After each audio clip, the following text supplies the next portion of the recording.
The Pat McAfee Show. There'll be no rules for our guests, for us, for the things we can talk about. Yes, speaking his mind. I've never had a problem expressing my opinions or my thoughts or anything like that. While being relatable. I haven't had that manufactured fake-ass celebrity that a lot of people have whenever they go on those big networks. I've had a chance to really build my crew, build my following, build my audience. And ridiculous. What am I supposed to do? So I'm supposed to look at something that I can definitely afford and say, nah. Is that what I'm supposed to do? The Pat McAfee Show starts in 3, 2, 1. Good afternoon, beautiful people. It is Friday, April 30th, 2021, and we have a first round Fallout Feel Good Phone It In Friday for you.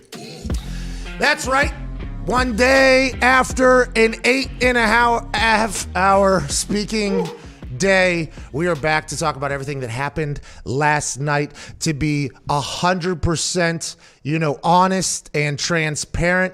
When you're speaking for 5 hours about something, you can potentially get lost in the moment and not remember much that happened last night. To help me out, we have at Boston Connor and a man who was sitting at the PFF Pro Football Focus's draft watch table last night alongside Chris Collinsworth. Hopped on a plane this morning, flew down to Tampa, got a COVID test, did not have COVID. Ladies and gentlemen, Darius Butler joins us on this first round Fallout Feel Good Phone It In Friday. Ty Schmidt is on his bachelor party already. He left this morning. He had like a 5:30 wake-up call as well. Enjoy the hell out of your weekend, Ty. Hell of a performance as Mad Mel. Zito and Foxy are here behind the scenes at the FanDuel Tampa Beach House and back in Indianapolis, the Hammer Down Boys. Hockey talking, everybody. How you guys doing back there? We're going to talk big time today about the fallout of what happened last night. Connor has done hours and hours of research how every NFL fan base team feels, right? Is that not? And we'll talk about that a little bit. But back there in Indy, Hammered Down Boys, what's the big takeaway gambling-wise from last night? What team made the best move in the sportsbook size? Have you guys figured that one out yet? We feel really good here. We accidentally matched today. Yeah, I see that. Hey, I see a little bit of a tag team back there, huh? The Hammer Down Boys. Digs with the tag. The Canadian stooge comes in. All right, you guys look fantastic. It is bright, but what's the big fallout gambling-wise the sportsbook said about last night, and what teams maybe got much better and what teams potentially got worse? Whose odds got worse after their first round? Did that happen last night? Did you guys look into that? Odds didn't really move much yesterday. If anything, the Bears may have got a little bit better after getting Justin Fields. Wow. The team that's getting the most criticism is the Las Vegas Raiders for their pick of a tackle who they potentially could have got later, and they knew that they were potentially going to get that. But a lot of bettors cashed in last night because Jamar Chase went where a lot of people thought he was going to go. Kyle Pitts went where a lot of people thought he was going to go. Trey Lance, everyone won on Trey Lance yesterday, thanks to you and your source. There we go. I think it was a good betting night for the people. And Gumpy hit the Bears to draft a quarterback, so he won out very big. Let's go, Gump. When'd you bet that, and what were the odds on that? It was plus 380 yesterday, so I hopped on that when I saw it. I mean, they had to make a move. I love what the Bears did to get Fields. So you just assumed immediately that Nagy and Pace were lying to Andy Dalton's face when they told him he was the starter, yeah? Yeah, you got to go out guns blazing. Yeah. Burn it down. Post-conference said that Andy Dalton is still a starter. Well, after the draft. Okay, so let's get to it. So Andy Dalton will still be the starter in Chicago. Chicago, absolutely not, says Darius Butler, which we will dive into here. Chicago had a hell of a haul they gave up to get to 11, I believe, to draft Justin Fields. And congrats to Justin Fields after a wild draft cycle. Now, I thought he was going to be the number 2 overall pick for like 10 years. Yep. He is at 11. If Justin Fields is a good football player, nobody's going to give a single fuck about how much they gave up. For instance, this morning, there's a lot of tweets that the Los Angeles Rams did not have another first-round pick, and then they moved on. Mm-hmm. Then there's other teams that maybe traded away their first-round pick for something, and they'll just show the picture of who that person is. If Justin Fields is a player, for all of these picks that they gave up in the future, if he's a stud, they'll say, this first-round pick was used to get Justin fucking Fields. So anytime somebody makes a move like that and gives up a lot, they must love Justin Fields. Darius, you have been on the Justin Fields train for a very, very long time. The whole world was on the Justin Fields type train for a very, very long time. Then all of a sudden during this draft cycle, something happened. Your guy, Dan Orlovsky, then almost got canceled in the middle of it. Justin Fields gets drafted ahead of Mac Jones. And is Chicago the right place for him? You think he's going to be able to succeed over there? Or what are your thoughts on that immediately thinking after it happened? Immediately thinking, I'm thinking it's a better move for the team than Justin, right? Because of the weapons that are there. They are getting Damian Williams back in that backfield. They got Allen Robinson, obviously. And he can create offense by itself. But I think it's better for Chicago and obviously for the league. I mean, if Chicago gets a quarterback, finally that'll probably throw for 4,000 yards. Maybe you got A-Rod leaving the division. Oh, you may have the best quarterback in your division in 2 years. So I love the move. That really happened yesterday. Fast. Aaron Rodgers was gone from Green Bay. Now, no trades were made, really, aside from the Justin Fields. There's no team trades that happen with any players that are currently on rosters or anything like that. If Aaron Rodgers got moved in the middle of that draft last night, the world would have shut down. Now, who knows what's going to happen this weekend? You know, there was people reporting yesterday, per my sources, very loudly, hey, we're here and it could be done this weekend. Trey Wingo had an interesting series of tweets about what his sources were telling him. I think one of them got like 9,000 retweets or something. It was basically how Aaron and maybe how both parties are dealing with this. The thing yesterday that was very fascinating to me, and Gunther Kuntz came out, and I think Mark Murphy came out after everything, and they said, we're not going to trade Aaron Rodgers or whatever. There was 4 different reports yesterday that they were not going to trade Aaron. Then they were going to potentially listen. Then now we're not going to trade. But they were the ones that obviously leaked that information to Schefter for that article yesterday. That was a very pro Green Bay Packer, anti-Aaron Rodgers narrative article. Oh, yeah. So why are they letting that information out if they're not going to trade? That's my big thing. Why are they reaching out to an insider to write an article for them to explain their point of view if they're not at least thinking about it? Or maybe they're trying to tell their fans, like, hey, we have tried here in the last month or two to not fuck this up. We know the last couple of years have been tough. I just don't understand the whole situation, and it feels like Aaron has all the cards in this situation. D-Butt, do you agree with that situation, or do you think the Green Bay Packers kind of control his entire destiny, and this will be like Russell Wilson and Pete Carroll? They'll make up and move along. No, I definitely think he has the leverage here. He has the power here. I mean, the NFL is kind of slowly becoming a little more and more like the NBA. You know, these quarterbacks are flexing their muscle, and I mean, he can walk away. He can go out to LA and host Jeopardy.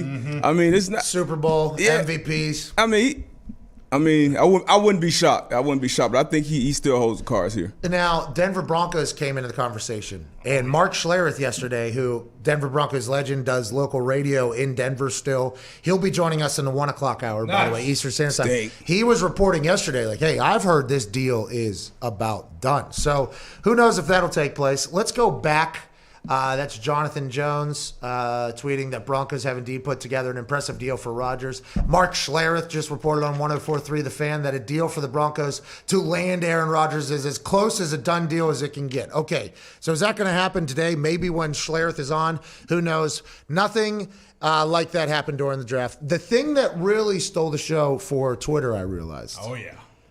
Last night when I went to bed. Aaron Rodgers was number one trend on Twitter for a long time. Basically the whole should have been Matt Mel, Jason. Yeah, well, Jason and Matt Mel had quite an appearance yesterday. That was some special shit right there. Shout out to Ty. By the way, no sports Emmys nominations. I don't know how after you see that. That's unfucking believable. But Mac Jones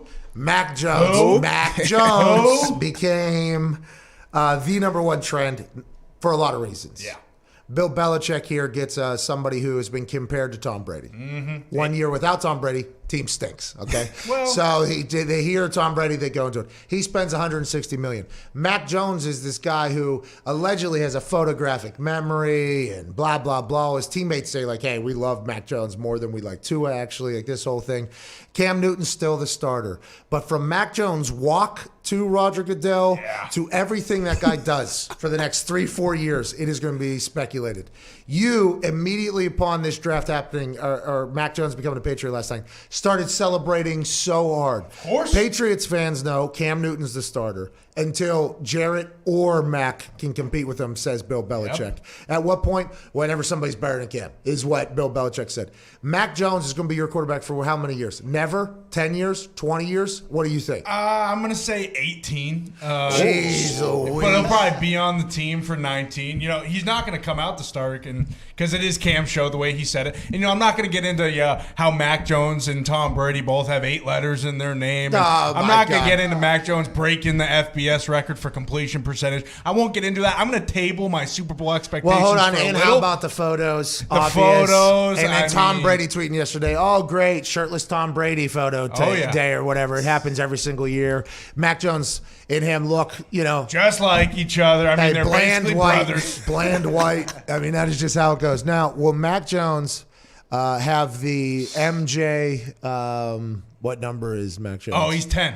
MJ 10. You know, TB12 made Tom look a lot better at the age of 50 than he did whenever he was 22 or whatever. Yeah. So now, the MJ 10 method, I'm excited to hear what that is. But what if this son of a bitch goes on to be the exact same thing? Josh McDaniels and Bill go on a 5-year run. Darius, you're up there.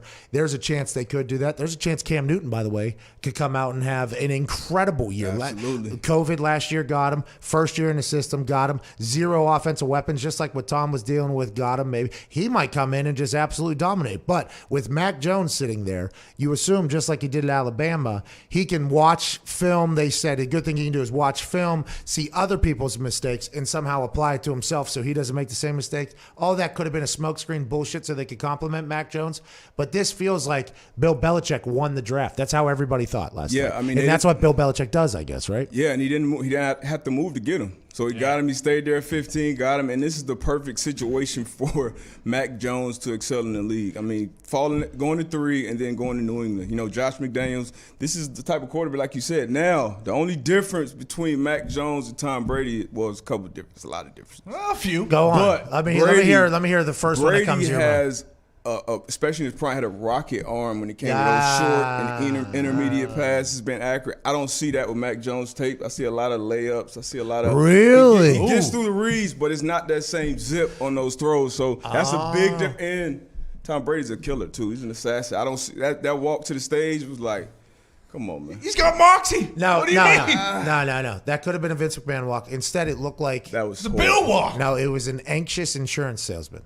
Okay, that's what he looked like. Okay, he looked like an anxious. Come on, man. Look at this shit. Look at those legs. Did you hear the look at his shit? Man. Look at his shit is what Darius Butler just said.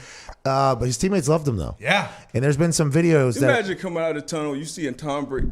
You're a Patriots fan. You seen Tom Brady come out for 20 years. Then you see Cam come out. Yeah.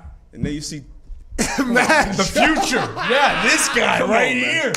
Hey, we can pull the Brady photo from the combine back up. He didn't look like Tom Brady when he was coming out. Yeah, but he was still sprinting down to the other end screaming, let's fucking go. Yeah. Mac Jones is going to be doing that too in practice. Maybe. We don't know if that's him or not. Well, we have heard, though, in practice, when he wasn't the guy, he was coming out talking shit. Him and Belichick, I bet he's going to be screaming out. See, I'm already too juiced up. I think they're going to win the Super Bowl. But he's going to be coming out, barking at Belichick. Mac Jones has it. All right, let's go through some other things that happened in the draft that were notable. I saw Raiders fans weren't happy. I feel like this is every year. Yeah, by the way, I feel like this is something every year that happens with the Raiders fans with Mike Mayock and his decision making. A lot of go back to TV. A lot of that whenever Mike Mayock makes decisions. Connor, what were some of the big takeaways from the internet last night that you got a chance to follow along from different fan bases? Yeah, the Raiders fans were mad, but I mean, also when you take a step further, they got rid of 5 offensive linemen. Give them a break. They had to go get somebody. Hey, you remember Denzel Good? Oh yeah, big good. That was my locker mate. Me too, right? He was in between us, literally in between us. Yeah. Whenever he showed up, I remember seeing him like, this is an enormous human being. Massive. This is an enormous human being. Then you start talking to him, he's just like this like super cool, chill guy. And I think that was maybe a thing about. I think he had to lose some weight. I think they had to. He had to get in football shape. He had to become a pro. He had like a pro. He had to get a pro body, and he did. But he was always super cool dude. Yep. And I think we probably got, because he seemed shy almost, didn't talk to a lot of people. But he was right next to us, got a chance to chat with him. Still talk to Denzel Good, by the way. And then he became, I think something he either learned or always had it, and he got a chance to see. He became a fucking killer on the field. Yeah. Like he became an absolute killer. He's over there. They just redid him. They're like, let's go ahead and build around this guy. I was so pumped for him to see him get his shine over there. And he's a prototypical offense Raiders guard, Raiders lineman. Like he's big, strong, is a mauler, and like he came from a small school. I forget what school he came from. Yeah, me too. Real small, real small school, but been around the pros, he's gonna get better and better. He's a dog. He might have been 360 pounds when he got to. Damn. Maybe a little more. It's like Trent Brown. But you can tell he can still move, though. That was the thing. Athlete. Yeah, he's still an athlete. This guy's so I think everybody, including Denzel, came to the decision like, okay, if he molds just a little bit and gets like a killer mentality, he could be good. He was one of the ones that got kept out there in Oakland, which I'm very happy for him. But you're right. They went on an entire offensive line cutting spree there. Shot him down. Trades, everything like that. So if he loves them, you got to take him. I mean, who knows what the Raiders fan base can really expect out of that team. You know, they'll win a game that they shouldn't win. Yeah. Then they're going to lose a game that why'd they lose. Who else other than the Raiders you think? For me, you know, my thought was? Yeah, what's that? And Darius, I saw you tweet this, so I'm happy you and I are on the same page. Jamar Chase is a baller. Okay, and we said this live on a thing. He is an absolute baller. Stud. But there's been a lot of people that talked about this. For a wide receiver to succeed, like 8 other people on the field have to do something first. Right, there's an offensive line, obviously, that has to have enough time for that. The quarterback has to do it. I assume maybe even running back has to do something before a wide receiver can get the ball. Jamar Chase, absolute stud. Joe fucking Burrow almost died last year. And this dude, I guess, Penei Sewell, wherever. Right there. Line. Yeah, right here. They're saying he's a guy. Like, they're saying he's a guy. MCDC in the Detroit Lions war room had a full chest bump celebration. Went nuts. At Jamar Chase, him and Joey Burrow obviously have great chemistry. I assume that'll just pick right back up, but I think that was a miss for the Bengals in my eyes. If I'm doing the Bengals draft, that's what I think. Darius, and I saw you agreed on that. Why is that exactly the same thoughts on you or anything else? I feel the same way. Obviously, he opted out last year, but I watched a little special that Jeff Schwartz had with him too, just to break him down his plays. So if it's one guy, honestly, and there's some blue chips in this draft. If there's one guy I had to bet to be a Hall of Famer from this class, he'd be the first guy on the list. Oh, so more than Kyle Pitts. Yeah, before Kyle Pitts, absolutely. Did you watch Kyle Pitts' film? I did. Freak show. He looked like a grown man. Freak show. He looked like a grown man. He goes forward to Atlanta, so that means Matt Ryan, Kyle Pitts, Ridley, Julio Jones, and I forget who else. They have a pretty deep skill set. That defense last year, I think they played okay a little bit, didn't the Atlanta Falcons defense play okay towards the end? Towards the end, yeah. I don't remember. They did lose a few dudes, though. I don't remember. Keanu Neal, he's in Dallas now. But they still after they fired their head coach, they did start playing really good defense. Yeah. Okay. So I remember that. So maybe the Atlanta Falcons were potentially thinking about a retool and a rebuild because they got $100 million to the quarterback. I think Julio got to move too. Yeah, because they got salary cap issues, so they're gonna have to pay everybody. They're gonna have Julio Jones. Okay, Darius, you're here. Thank God. When you describe wide receivers, it's always like aside from Julio, right? Yeah. That is. He's one. I mean, but he's banged up this year, and he's getting a little up there in age. So I sat at a blackjack table with Julio Jones once down in the Bahamas. Mutant. Just stealing all the money. Yeah. Dude, he had a. I believe he had a beater on. Mm-hmm. Yeah. And he had like linen pants, white linen pants. Yeah. He was playing 4 hands, and I was playing the other 2 on the side. And he had been there for 2 to 3 hours. It was at a pool, blackjack table or whatever. And at some point, he was either just going to go to the beach or somewhere, or maybe go to the bathroom because he was putting in some time over there. He stood up. When he stood up from the table, I remember sitting there, and he did not know. And I looked at him, and I was like, how are we in the same fucking league? Yeah. Like, I am not. He is so – he's offensive line, defensive lineman type whenever he stands up. And then he's stronger, can jump higher, and does everything like that. I am very surprised that if he is to be moved – that hasn't happened already. Maybe they're waiting to see what happens for the rest of the draft, the Atlanta Falcons. Yeah. But there are a lot of teams that if you get Julio Jones, it's immediate. I think you're in there if he's playing. Do you agree on that, Deepa? I mean, I would love him down in Indy. Me too. I would love him. I asked Chris Ballard about it yesterday, right as soon as it came on the draft special. Spectacular. Yeah. I was like, hey, how's it going? Blah, blah, blah, blah, blah, blah. Okay, Julio Jones. What are we doing? Get it done. Why are we not signing Julio Jones? And he started laughing. You have all the answers. He's a monster. Julio or Ballard? What?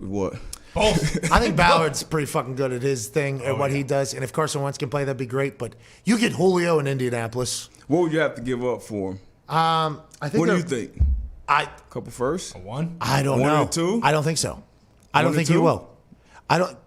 Bro, the values on trades of players are some of the most surprising shit to me all the time. I have no idea how. For instance, Randy Moss was like a 3rd rounder or a 4th rounder or something. in the middle of his prime. Yeah. Not that, and it's like, why that? Well, he's got a limited time left or whatever. I just think with the wide receiver position, unless everybody does the aside from Julio that we do in the conversation, I think you could probably a second and a third, or maybe 2 twos or something like that. Nah, just because of what you said, Julio and everybody else, that's at least a first. Well, me too. least. By the way, this is what you and me are thinking. It's going to come out after the trade. It's going to come out after the trade, and it's going to be something that's just absurd, and every fan base is going to go, we couldn't have Why didn't we do that? We couldn't have given up a second and a fifth rounder for fucking Julio What did Jones. DeAndre go for? Like a Third and a second or something. Come on, Billy, And David Johnson. I think it was like a second and a fourth. Yeah, that's what I'm saying. It's not like that. And I think there's some GMs that view it like us that are like, Julio Jones, you're not going to just go to a Super Bowl because we're going to make a trade for this guy. And then there's other teams that are like, we can find. We got a first-year GM in there. In Atlanta? In Atlanta. First-year GM, yeah. So we don't know how he's going to be drafting. Yeah. He doesn't know how he's going to be drafting, probably.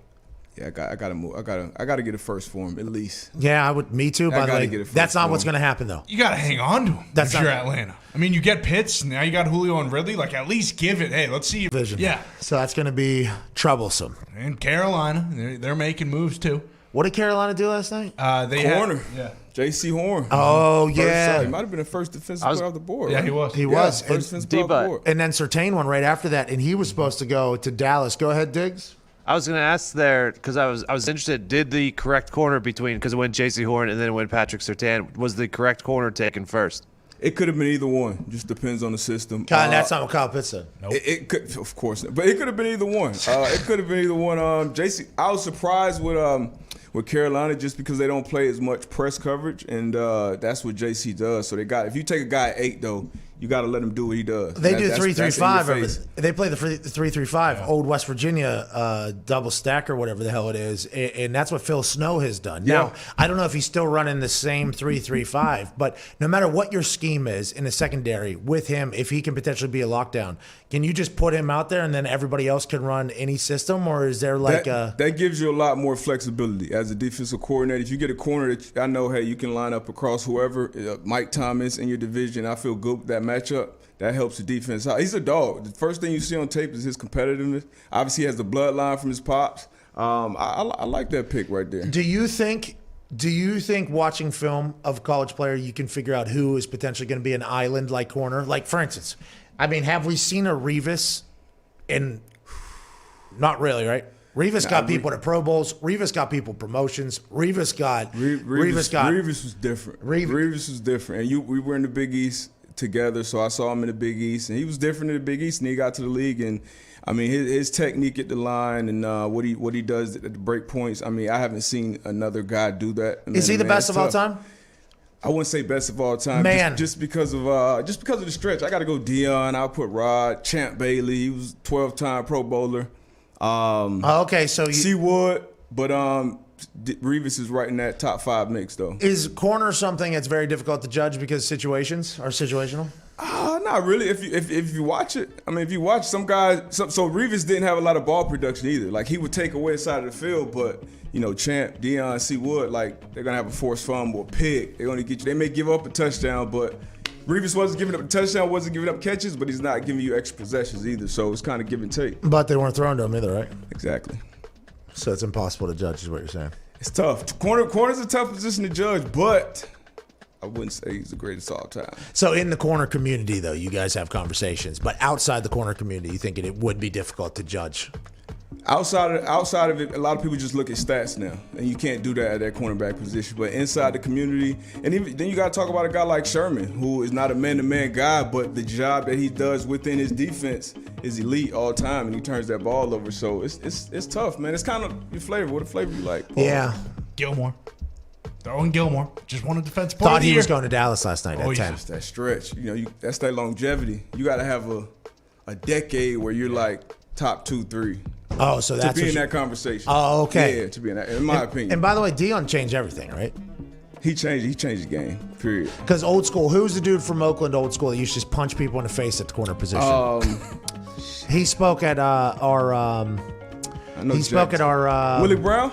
Yeah, he Willie spoke. Brown, Hall of Famer, R.P. Willie Brown. Our too. symposium. I think he Yeah, spoke. yeah, he spoke did. at our And symposium. he said he was the GOAT. Yeah, he And did. said Mel Blount. I love Mel Blount too. I can't believe I left him off. The great Pittsburgh Mel Blount. He was ahead of his time. So I heard that guy speak, and I was like, all right, I love this guy. He's the best of all time. But he played a very different style of football than what they play Oh, he now. changed the rule. He changed the game, literally. He used to put pads on his arms, they said, so he could throw actual. Literally That's changed awesome. the game. Yeah. They changed the rules. All right, let's get to a break. We have a big guest on the other side. I think we'll get to that and more on this first round Fallout Feel Good Phone It In Friday. 1-833-4-McAfee if you want to get on lines. We cannot wait to hear from you. And thank you to everybody that watched last night. That was absolutely absurd. Woo. We have no idea why you did, but we're thankful for it. We'll see you in 4 minutes. It's the Pat McAfee Show.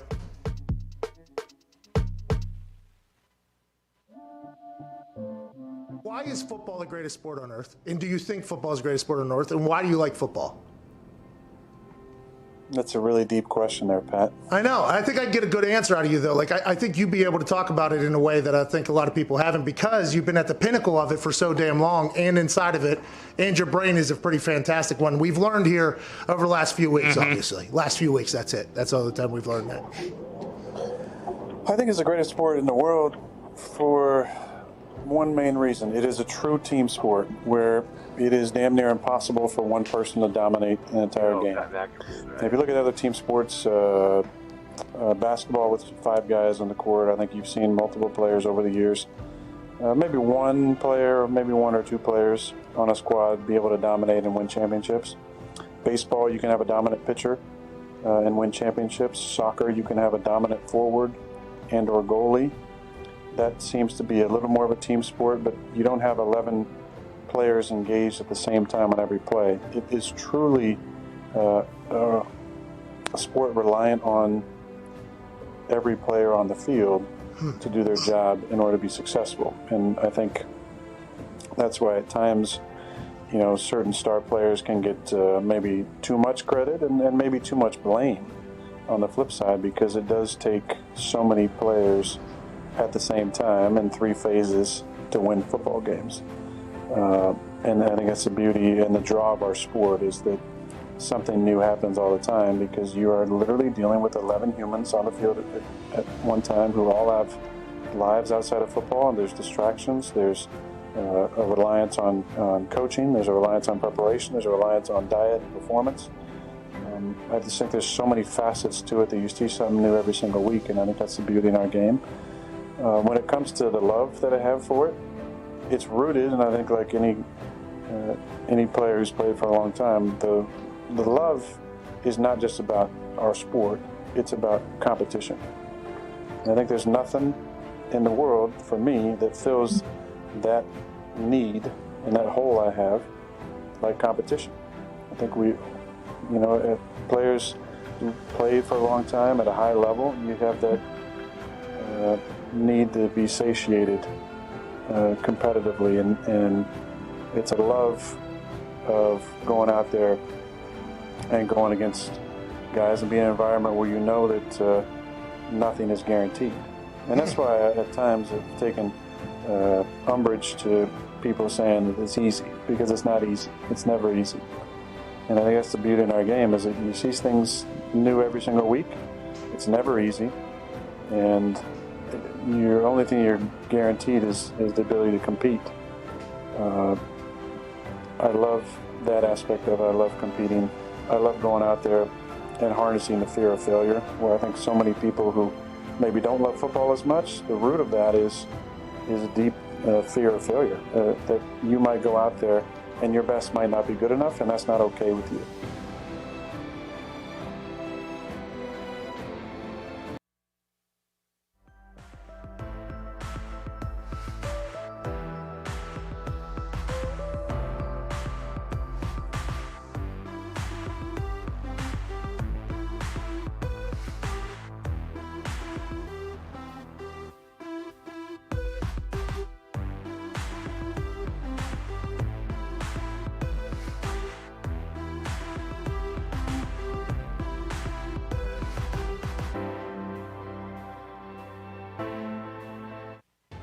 This is the Pat McAfee Show on Sirius XM Mad Dog Sports Radio. We thank you for taking the time to seek out this small regional show that streams internationally. Here's Pat and the boys. Never heard of it. Welcome back. This is first round Fallout Feel Good Phone It In Friday, April 30th. Woo! Let's go. By the way, just a heads up.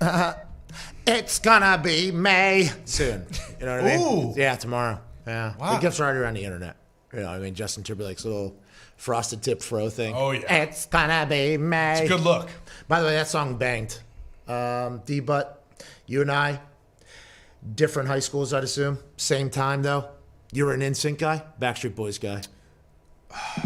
If I had to choose one, I'd go NSYNC for sure. Gone was low-key one of my favorite tracks coming up. Yeah. I mean, banger. Timberlake is an absolute savage out there. There's a documentary that came out about Britney Spears where he did not look fantastic. Though. No, he did I will not. say hindsight, I guess. I'm worried about Britney. Hey, did you watch the doc? Nah, but I've seen like just random social. Hey, it is. Shit looks We're all weird. worried Hey, there's a about Britney. scary situation going Yeah. on. We are all worried about Britney. What? I would assume who we're about to talk to Also. knows something that's going on in that world. Yeah. Ladies and gentlemen, joining us now is somebody who is a massive part of the show, but doesn't get to join us as much as we had hoped. Not sure about him. I believe he's driving, so shout out to whoever is also holding the phone for him. Ladies and gentlemen, joining us now, Fox Sports insider of insiders, ladies and gentlemen, Jay Glazer. Yeah! Let's go! Jay! Come on, Jay! How are you, dude?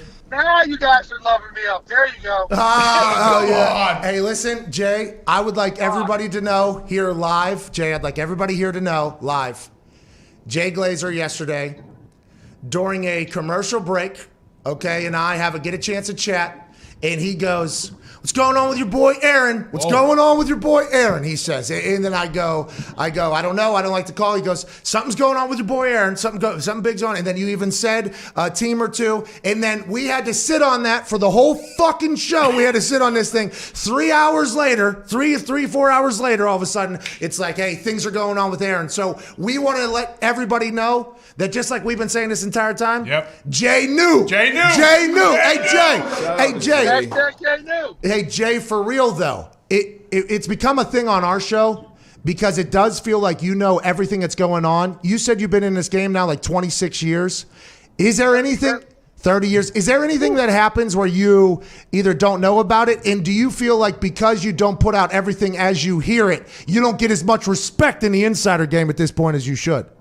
No, I think I get respect in the insider game. I was the first one to do the minute-by-minute breaking news back in the day. It was, when this whole internet thing came out, which I think it's going to catch on. It was me versus a legend and Len Pasquarelli and then Morton, John, and Clayton. So we were the first ones who were doing it. And, Oh, no. Jay. Nowhere else. And then me versus 10, then 20, then 30, then NFL Network came about, and 10, 2 there, then 3, then 10. And I'm like, man, I enjoy my life, man. I did this shit, and I got to make sure that my bomb shelter for Fox NFL Sunday. That's what I got to make sure. And and the other thing too is look, is there things that go on in the NFL? I don't know, absolutely. But is there a lot of stuff I just sit and I think me and the other insiders probably put out just what we're told. Because at least for me, and you got to build up trust, and you got to build up when you need it, right? So for me on Sundays, when I'm with, have all the scoops. So in the meantime, I just try to broker information back and forth. Well, Jay, I want to let you know, I think that we potentially haven't been showing enough love there. Now, I wish Ty Schmidt was here. He is on his bachelor party. He is your biggest fan. Somebody's marrying that guy? Yeah, yes. So you have seen Jason Glazer. How do you feel about Jason Glazer, Jay? How do you feel about Ty? No, I told you the other day, right? I was like, hey, the imitation's a little bit off because he kind of gave me a speech impediment. my voice is raspy, but he's giving me some other speech impediments that I don't really get. Now listen, maybe that's me just not having a whole shit ton of self-awareness. Go ahead, D-Butt, for Jay Glazer. Anything on the draft last night? Hey, man, not even the draft, man. Shout out to Jay. Jay's a real one, man. I don't know if you remember, but a couple years ago, I went up to Indy's training camp before even getting in this media game, and you pulled me aside in our hotel lobby, and we chopped it up for 30 minutes. And I appreciate that, man. Told me all the things you're doing with the vets and the former players with your MVP program. So that's super dope, man. So I just want to give you a shout out. Jay, you've been around so long. Is that why? Because the relationships. Do you have relationships with just like a lot of people in every building? And is it because like Darius Butler's sitting on the other side of the bar? You're like, what's going on? Let's chat. Is that just how you are? It's just how I am, man. You know, like for me, I've always talked about like my own depression, and for me, building a team helps me through the depression. It's like the NFL for me is that team, or the fight world for me is that team. So yeah, I'm not one of these guys. Like, man, and you want to know how like I got connected? Because I talked to everybody. Well, a lot of these little slappies that I used to talk to back in the day were like, you know, assistant coaches and assistant personnel guys. 35 ended up becoming head coaches. 30-something become GMs. And, you know, I talked to them back then. We still talk. But they are my, like, I need a team. I have to have teams for the roommates in my head to talk nicely to each other. Well, so, yeah, when I meet a guy like Darius, man, I love it. I love expand out. And he's telling me what he's trying to do. So I'm going to try to use my experience to help anybody I can, because people help me along the way. Well, Jay, we want to let you know, very cool that you talk about that, by the way. And I think as, you know, mental health becomes much more known about, I think it's an important thing to also realize about how you can potentially battle this. A good community is something that helps with everybody. It sounds like your community is an awesome one. Connor, what do you have? Yeah, Jay, Pat mentioned you know, handing over the Aaron Rodgers news, which was massive. But you also earlier in the day helped out with, you know, a couple other mock drafts. When did it become apparent to you that Mac Jones wasn't going to 3? And was it always Trey Lance all along? Or did you even know that? Or were you somebody that didn't know about that? No, I knew about, you guys always messed with me about 3 weeks ago. I knew 3 weeks ago. Damn, what time was here? But it's one of those things where it's like, if your guys in the building say to you, this is why I don't do a mock draft. If your guys in the building say to you, Glaze, this is who we're doing so you don't look bad or dumb, we're on the clock, well, man, you can't say anything, then I can't say anything. So I'm not going to lie to the fans, right? But, man, going in, I also know what not to say. And then what I try and do also for draft-wise is a team will say, listen, this is what we need, we want, how far do we have to go, or can we drop down to get them, or what do you know? So I'll try and make sure everybody gets what they want. And yeah, if I had to do the second-by-second reporting, I probably wouldn't be able to do that. And that's where it really comes handy during the season, when I'm trying to break bombshells during the season, or make sure I have stuff that nobody else has. Because look, on our show, man, they're the best who ever lived, and Bradshaw and Howie and Strahan and Jimmy and Kurt. So I got to pull my weight during that time. So I got to make sure that's when I could really hit it home. But you know, I used to do the off season, man. I used to love it. Now, man, I love my off season. Fuck the minute by minute. Yeah. Hey, Jay, that's interesting to think about though, because at what point in your career and did you realize, like, hey, I'm going to go try to catch one big fish as opposed to 100 little fish, you know? Because, by the way, those 100 little fish, we've been living with those. Mm-hmm. Man, they are wrong a lot. I mean, those things are wrong a lot. At what point, was there a story you fucked up or something that went wrong where you're like, okay, I'm going to wait for the big one as opposed to dealing with all this little bullshit? No, you know what it was? I don't know if you remember, but, man, again, I used to pick fights with ESPN when I used to say that they stole my stuff, my scoops. And I didn't really give a shit. I just thought it was a good brand, like David versus Goliath. I'm just swinging away, right? But when I realized, like, man, everybody really does steal your shit in like 2 seconds. So I'm like, why am I going crazy here? And man, it's ruined every relationship I've ever had. You know, being on this phone nonstop, ruined a marriage. Just, man, and I'm like, why am I doing this when everybody's stealing your shit 2 seconds later? And so the business changed about somewhere in the last decade, where when you break something, everybody, boom, they have it in 2 seconds. So now I just try and make sure, especially on Sundays, okay, yeah, it's live TV, so there's no, you could see, okay, he had it right there. Got it. Right? But on Twitter, everybody just takes it. but there's no mistaking it when I say it on live TV or something like, I'm going to come from an angle, nobody knows this, and give more insight than anybody else. But that, the business changed where kind of the payoff of the breaking news, it changed where everybody just kind of, they all have it 1 second later anyway.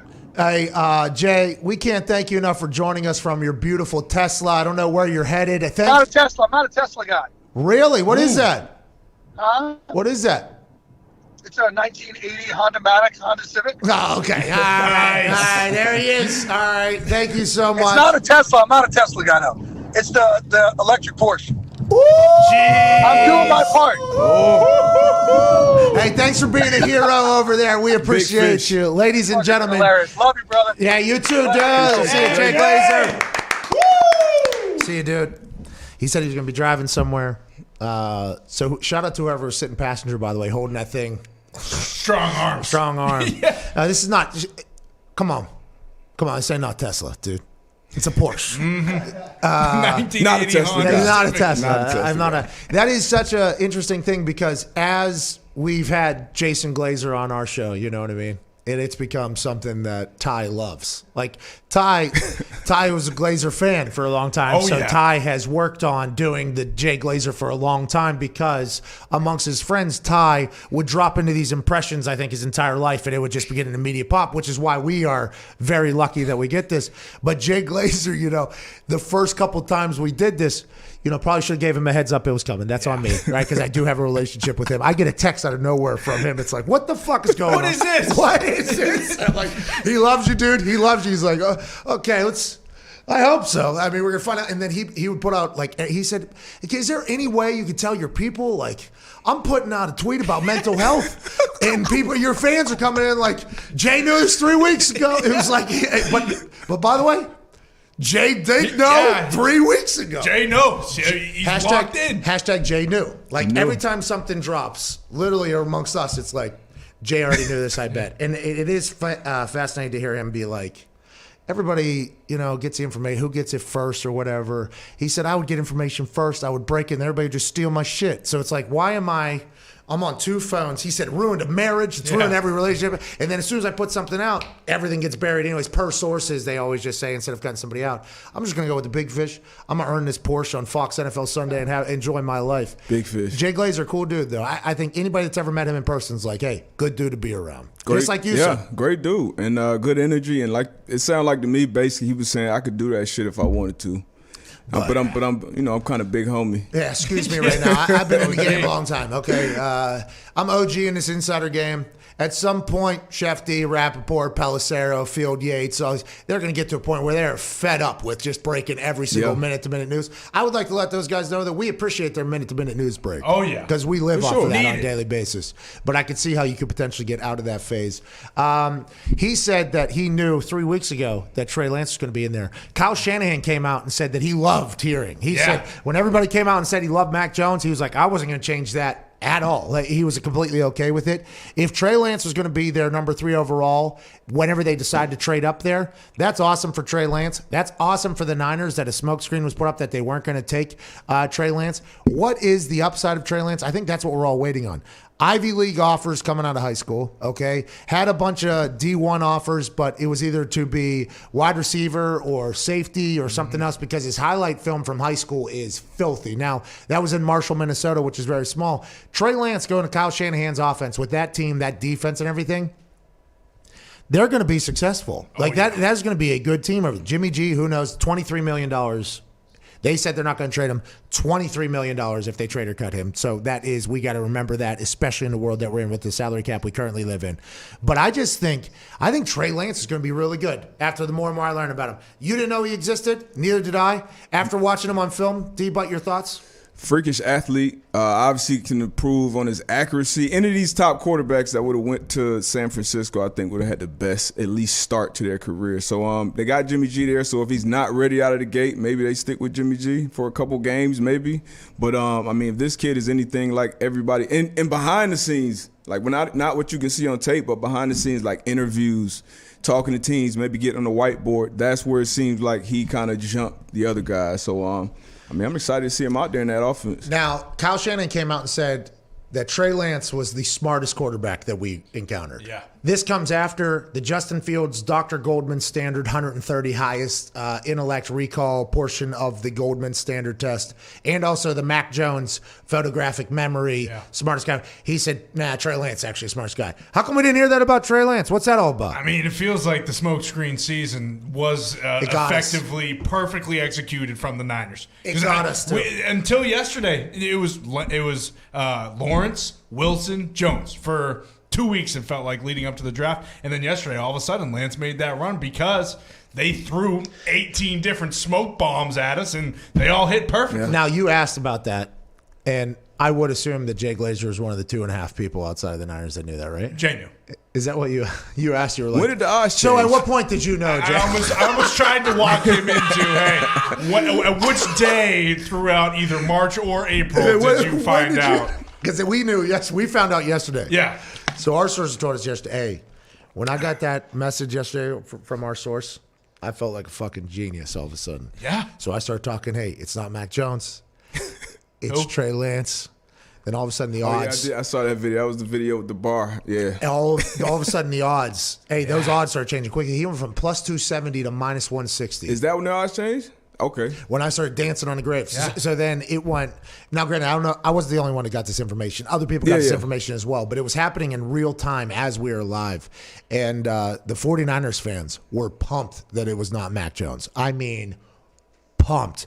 And I think that's because they can just only imagine what Kyle Shanahan's big-ass brain is going to be able to do with Trey Lance, who can play linebacker probably if he wanted to really get into this thing in the NFL.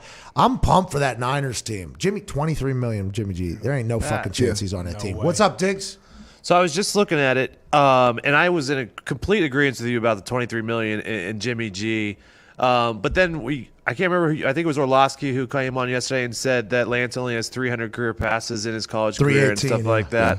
Yeah. And I just looked, and the Niners have $18 million in cap space, so it's not like they're strapped for cash right now, unless they're going to go out and potentially trade for like a Julio or something like that. So since they're already okay with their cap space this year, do they need that extra $23 million for this upcoming season? Darius, your thoughts? I mean, I say you keep Jimmy G. I mean, at least to see how long, how far along Trey Lance has to come, and you keep. He's a guy. Jimmy G was in the Super Bowl a couple of years ago, so if he's healthy, you're going to go out there and win ball games. So I say you keep him. But now if they have money, I didn't know they because I only saw the meme where if they cut Jimmy G or traded Jimmy G, they'd be able to bring in Julio Jones and an entire draft class. Yep.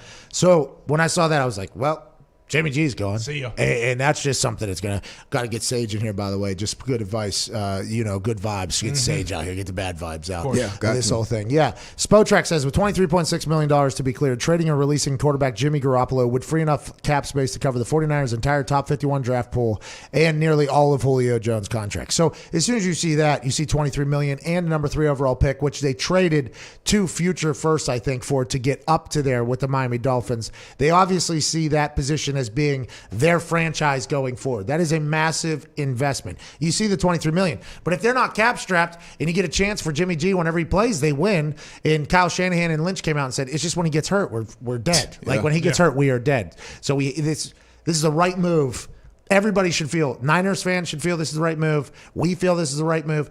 Anybody with a football IQ should feel this is the right move. Our quarterback has been hurt 2 out of the 3 years we have had him. The 1 year he was good, we go to the Super Bowl. The 2 other years where he's not, we fucking stink. We get kicked out of our own stadium, actually, whenever that happens. So I think it's a good move for them. Is Trey Lance going to work out? We don't know. There could have been 32 Hall of Famers drafted last night. Oh, yeah. There could have been 32 Hall of Famers drafted last night. There could have been 0 NFL fucking guys drafted last night. And that's the draft, baby. Yeah. Hey, that's the draft. A lot of hope. We'll have Mark Schlereth joining us in the second hour at 1:25, I believe. So that's a beautiful thing. Let's get some phone calls. He's in Denver saying that Rodgers deal. As good as done. What does that mean, Mark? You got eyes on the fucking contract? When's he going? Who's going? Is he coming on the helmet? You think he's going to wear that helmet? Oh, he better. Hey, did you watch that video? That was some of the best shit I've ever seen on Twitter. Ever. I told him it was such good internet. I was so proud of him. I was so proud of him. It was just, because I don't want to say he's older, but he is older. He comes from a different generation. That generation, with his personality, would dominate on the internet. For sure. But since they weren't kind of like birthed through it and don't really fully understand it, I think they're kind of scared of it. Him putting the helmet on and the Super Bowl rings and flipping off the camera is such good internet that you would never think that somebody like him would ever do. Since he did, I'm thankful for it. I watched that video 5-6 times, just him burying New York Jets fans. And Jets fans, by the way, don't deserve that. I mean, their team stinks. But boy, I love whenever Stink went off the top rope on him. It would be great for him to come on here and bury Zach Wilson after some of the things, yesterday of the photos of him looking like an Abercrombie model. There's a couple videos of him where he did not look like he was in the right place, but we'll see what happens. And not to mention, Stink's got great chili. Stink does have great chili. Yeah. How about Jamar Chase, by the way, throwing up the thing right next to Zach Wilson? And Zach Wilson, okay, guys. Okay, gang. What are we doing, team? Rams GM Les Needs makeshift war room now that he has tested positive for COVID. Was he not in that house? Didn't they have a draft house? Yeah. Go ahead. They didn't have a first-round pick, so I assume they were there, but I don't know how active they were doing things there. You don't get a house in Malibu to only be there for 2 days. You know what I mean? You're there for a week at least. I saw, was it McVay and his dog playing basketball in the pool there for a little bit last week? I saw Johnny Hecker was at the house. I saw the team that has presented us the Michigan State basketball team. Rocket Mortgage is also out there. So I assume that they'll be able to catch it. Is that a keyboard? Is this some bitch making music? He's got a few. He got a dart. Dart. He's got a keyboard. An oar in the corner? He's got a nice little. He's got his draft notebook down there. Or is that a lyric book? Oh, is he writing songs down there? And is this a hospital bed? Are we okay? Fresh sheets, I think. Is this in the draft house in Malibu? No way. No, can't be. By the way, look how cool his desk is. It's like a thin desk, like a little stand-up desk. This dude's super cool, man. What's the fucking? It's got the phone hardwired in there. Smart. Like it. The NFL did that. The Rams came in there and did it. Listen, you're gonna have to have service, pal. He might be in the garage. Is that a torch? What is that down there? That little bottle. What's going on? Is he all right? Probably. Is he all right, dude? I mean, I wonder if they thought about how this is literally an internet's dream photo. There is 7,000. Zoom out a little bit. Let's see what's in his side yard. Does he have a good yard in this thing? Oh, what's that? Left side of the room. Yeah, has he got a rack? What the fuck is that thing? Is that might be a weight rack? That is a weight rack. Oh, so he's got a weight bar behind right there. And is that a platform for him to like do cleans on? Might be the TRX. The box jumps. This guy's got a fucking keyboard and a TRX platform. Is this dude the most interesting dude of all time right here? Maybe. Is he sitting on the floor too? No window fixtures. Come on, Les. Is that an Xbox controller in his hand? Yeah. All right. Hey, we hope he survives. Yeah. Hope he survives. Nobody's going to say that. We hope he survives this COVID thing. The phone thing isn't working on the team viewer thing, so we'll get some phone calls on the other side, hopefully in the second hour. Hour one here, wrapping up on this first round Fallout Feel Good Phone It In Friday, in which we have taken 0 phone calls. Yeah. That'll change on the other side of this 6-minute break.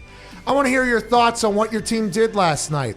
There seemed to be a lot of emotional reactions all across the internet, either loving or hating their moves. There's been some fan bases that have been louder than others, but there's always fan bases that are louder than others. Is Mac Jones becoming a Patriot going to make the most insufferable fan base for the last 2 decades loud again? Yep. Maybe, especially with all those weapons. If you were able to see what Mac Jones was able to do with a plethora of weapons in an offense that is similar to the NFL at Alabama, he did pretty fucking good in 1 year. Became a Heisman finalist, had a wide receiver win a Heisman, won a national championship. This dude could go on to be great. But what if he never sees the field? Because Cam Newton is coming back to his MVP form of years ago. And Bill Belichick said, Jarrett Stidham's stupid ass and Mac ain't playing until Cam's done. Hour 2's on the other side.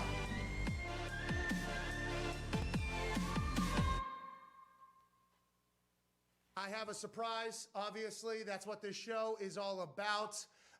we have boots on the ground in Cleveland, who I assume knew this was going to happen all along. Ladies and gentlemen, live from Cleveland, Mr. Jason Glazer, your thoughts on Kyle Pitts to Atlanta, fine sir. Oh, there's a delay. Well, first and foremost, Pat, I'd like to say, hey, listen, thanks for having me. Cleveland is beautiful this time of year. Granted, it does smell like a mixture of poop and diarrhea and sewage. Jesus. It doesn't smell great down here. Jesus. But I'll tell you what, 27 years in this thing, I fucking live for the draft. Love being down here. Love being into Cleveland. But yeah, Kyle Pitts, listen. What do you want me to say? I knew this 2 weeks ago. Really? I mean, do we need to do this whole fucking song and dance? Okay. I'll give you guys 1 through 32 if you want to know. You know, do you want to have fun? That's nice You of want you. to not know who's going? But yeah, I had this 2 weeks ago. You know what I'm wondering is if the guy you had in your studio, Mad Mel Kiper, I know that sorry son of a bitch didn't have this 2 weeks ago. Mike's not plugged in. Whoa. Yes, I did. Yes, I did. I actually just explained it. No, you didn't. Yes, I did. No, you didn't. Yes, No, I you did. didn't. No, you Yes, I didn't. did. No, I you had didn't. this. I did. Yeah, I no, did. no, you I didn't. did. You I had this. I did. had You it. didn't. Trust me. Can You I didn't. talk for Christ's sake? Okay, fine, yeah. Can Go I ahead. talk? Okay, Go ahead. yeah. Like I said, Kyle Pitts, No, you didn't. unbelievable talent. No, you didn't. You didn't fucking Yes, have I it. did. No, you You didn't. said Bad it. sack of shit, Jason. Piper. I know it. I looked at your mock draft. Jason, please relax. Oh, my God. Had no idea it was going to get like that. Sorry about that, Mad Mel. Obviously, there's a little bit of content there. He's saying you don't know your ass from a fucking hole in the ground, though, Mad Mel. How do you feel about that from Jason Glazer live in Cleveland? Well, classic move. You know, Glazer looks like he's getting ready to go to a goddamn titty bar or something like that. I mean, dress up, pal. It's the NFL draft. Look at me. I'm dressed to the nines. You know, you look like an asshole. I mean, just get him out of here, can we? I mean, is he going to stick around? Can we get him the hell out of here? I think is his microphone still on? Jay, can you hear us? Jay, is everything good back there? Listen, fuck you guys. I'm out of here. I'm going over to the Rock and Roll Hall of Fame. I'm going to hang out with Dee Snyder and Twisted Sister. Are you serious? Okay, Jason, sorry. Thank you so much. And ladies and gentlemen, Jason Glazer. Thank you, Jason. Thank you. Thank you. Today's challenge will be a frozen pizza basketball shooting relay. Zito and I will have to eat half a frozen pizza. Once we finish a half a frozen pizza, our teammate that'll be next, in my case, Nick, will have to make a layup, then a free throw using the same ball. Once he makes those, he will then pass the ball to Foxy, who will have to make an NBA three and then a half-court shot. Boys, are we ready? Get to our spots. Zito and I are starving. Social distance. No, social. Cheers, pizza. Pat is off to an early lead. Pat is dominating Zito. Zito eating much slower. Zito's eating much slower than I thought he would. I used scissors to cut this son of a bitch to the force. Pat used scissors to cut the pizza because we do not own utensils in this office. I'm clapping up. Zito is cramping up. Nick, go. Free throw now for Nick. Zeke is still finishing his pizza.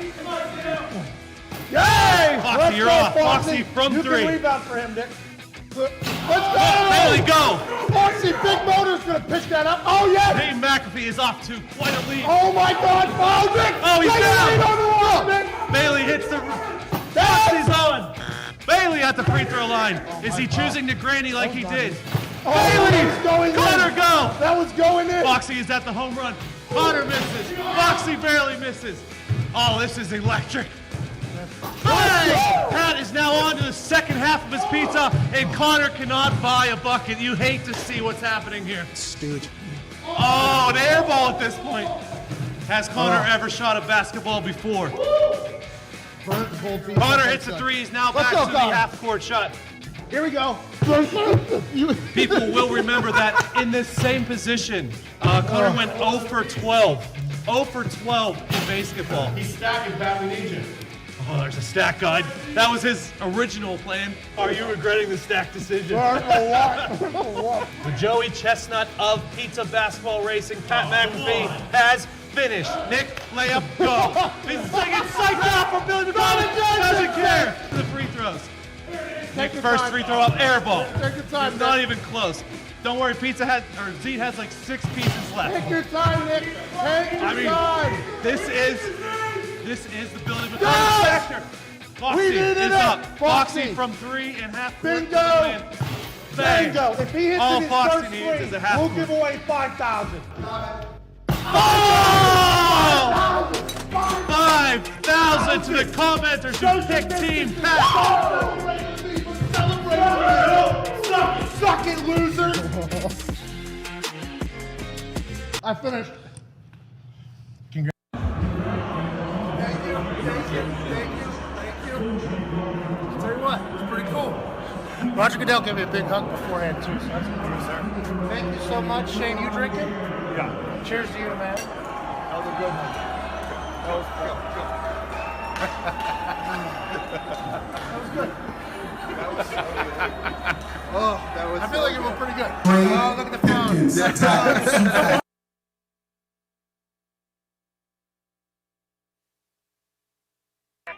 The Pat McAfee Show. There'll be no rules for our guests, for us, for the things we can talk about. Speaking his mind. I've never had a problem expressing my opinions or my thoughts or anything like that. While being relatable. I haven't had that manufactured fake-ass celebrity that a lot of people have whenever they go on those big networks. I've had a chance to really build my crew, build my following, build my audience. And ridiculous. What am I supposed to do? So I'm supposed to look at something that I can definitely afford and say, nah. Is that what I'm supposed to do? The Pat McAfee Show starts in 3, 2, 1. Welcome back to that show here on First Round Fallout Feel Good Phone It In Friday, April 30th, 2021. Hour 2 begins right now. Shout out to Twine for that beat drop. Here we go. At Darius Butler is here, host of the Man to Man podcast, and also Everything DB. Yes, sir. Last night he was on the Pro Football Focus draft table in Cincinnati, Ohio. How was your trip? Was it good? It was nice. Nice commute, nice. You know, have fun. First draft show. Was that the PFF facility you went to? Yeah, studio they're building out down there in Cincy. Do they have a vault of film? Is it just a bunch of people watching film? What does it look like in there? Did you get a chance to look around? It's a big operation. I didn't look around much. Spent a lot of time in the studio. A lot of rehearsal. We do a little less rehearsal here. Well, I would say it's probably a much different production. Yeah. But it was fun though, man. It's good to see. You know, you gotta have range. But we appreciate the Pro Football Focus people because there is such a determination to watch all the film. Now, we have to evaluate the evaluators on everything. So for sure. But I feel like the people they've gotten in there to watch film, a lot of scouts, former scouts in there. It feels like people understand the game. There are some positions they completely fuck up because they could never know what the call is. Could never know if the person's doing the right job or not. There's others that aren't. I like PFF. I'm going to watch your clips, hopefully, from what you did last night, but we appreciate you for joining us down here. At Boston Connors here. The boys are back in Indianapolis. Zito and Foxy are behind the scenes here. We can't thank you enough. Joining us now is a man that is in the news cycle right now, sports news cycle. Oh, yeah. Not just because he's awesome or handsome or had one of the greatest internet videos I've ever seen in my entire life just a couple weeks ago. No. It's because he's potentially an insider. Ooh. Ladies and gentlemen, Super Bowl champion, founder of... No, he did find it, I guess. Oh, yeah. An incredibly good chili that you could have right now. Stinking good chili. Ladies and gentlemen, Mark Schlereth. Yeah, Steve! What's going on, dude? What's happening, man? Always good to be with you. I appreciate it. Thank you for joining us, man. I think you were trending on Twitter either last night or this morning because of something you said as you are on Denver Sports Radio. You are closely associated with the Denver Broncos. When you say something about the Denver Broncos, everybody's like, okay, hey. Chris Collinsworth actually said last night, hey, Mark Schlereth saying it. Mark Schlereth ain't just... Hey, he ain't saying no bullshit. There's a reason Mark Schlereth saying this. In your eyes now, we've read a couple of your tweets, the Aaron Rodgers Denver Broncos stuff, none of us knew was existent until yesterday whenever the news dropped. Right. And now you're saying and other people saying, there's a chance he's going to be a Denver Bronco. How real is this? Is it a real possibility? And with the draft coming and going last night, does that affect anything in this? Yeah, I think you have to understand. I think there's a couple of things that you have to understand. Number one, I'm not a reporter. Like, I'm not a newsbreaker, so to speak, right? Like, that's not my job. I'm not trying to sift out a story or anything. Like, I don't break the news, man. I'm just happy to break wind without crapping my pants. So there we go. That's the stage of life that I'm in right now, right? Get those dude wipes, though, you know.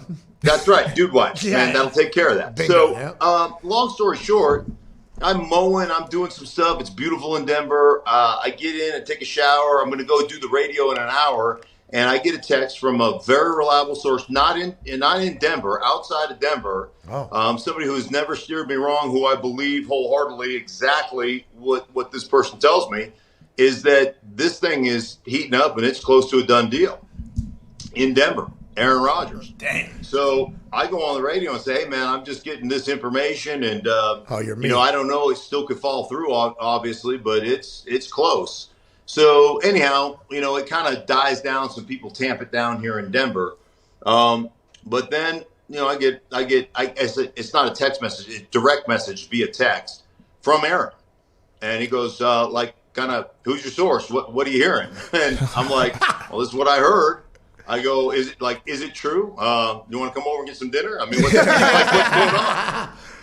on? And so he didn't pour cold water on it. He just said, I'll let you know as soon as I know. Whoa. Here we go. Right. So the bottom line is through sources, and it's all over the internet. He's saying he's not going to play in Green Bay. So definitely that has come out now.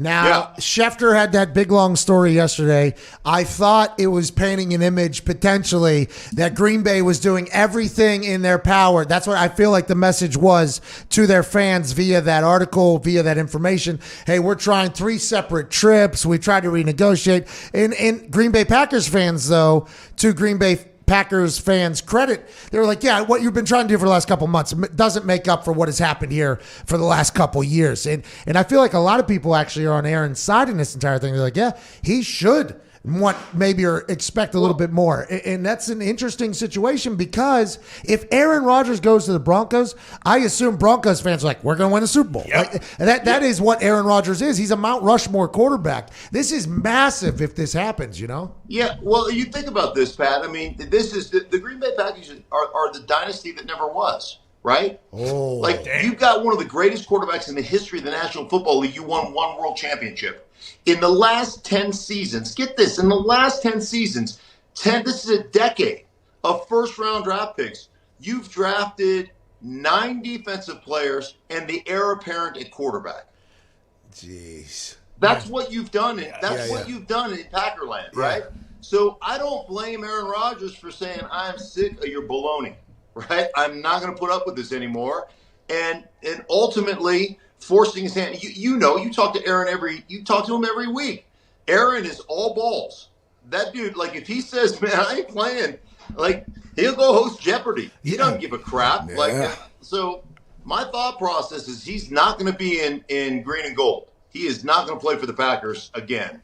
Now, whether that happens or not, I don't know. Again, I'm not in the news breaking industry, but it certainly feels like something's going to happen. He's either going to get traded or he's not going to play. Welcome back to the non-news breaking world, by the way, because yesterday you were a news breaker, pal. I don't know how to. And by the way, did you see what he did in his answer earlier? Oh, what was he that? didn't give up his source because he is an actual news breaker. You actually are in the news breaking world. And that line you said there about the dynasty that never was, I hear that a lot about the Colts team with Peyton. I think you actually heard Jim Irsay say that numerous times of how when Andrew Luck came, he was like, we're going to try to win numerous championships here. Almost like he knew that only getting one with Peyton and Indy. And then, by the way, he goes to Denver and immediately it's like multiple Super Bowl appearances. They win one because the defense was unbelievable. It was just one of those situations. Denver, is that a team right now? If Aaron Rodgers goes over there, you guys feel as if, hey, we can make a run at this thing? Is that a real belief in Denver? If Aaron Rodgers goes there, we win a Super Bowl?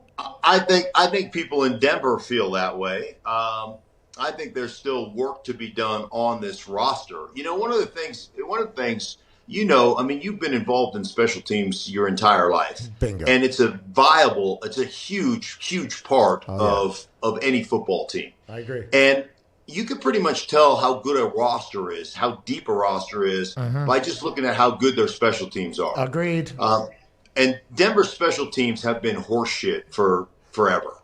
And so when I see Pro Football Focus, no offense to Pro Football Focus, but when they say they're the 6th best roster in football, I'm like, either you guys don't know what you're looking at, or I don't know who's, Elway decided to make that report.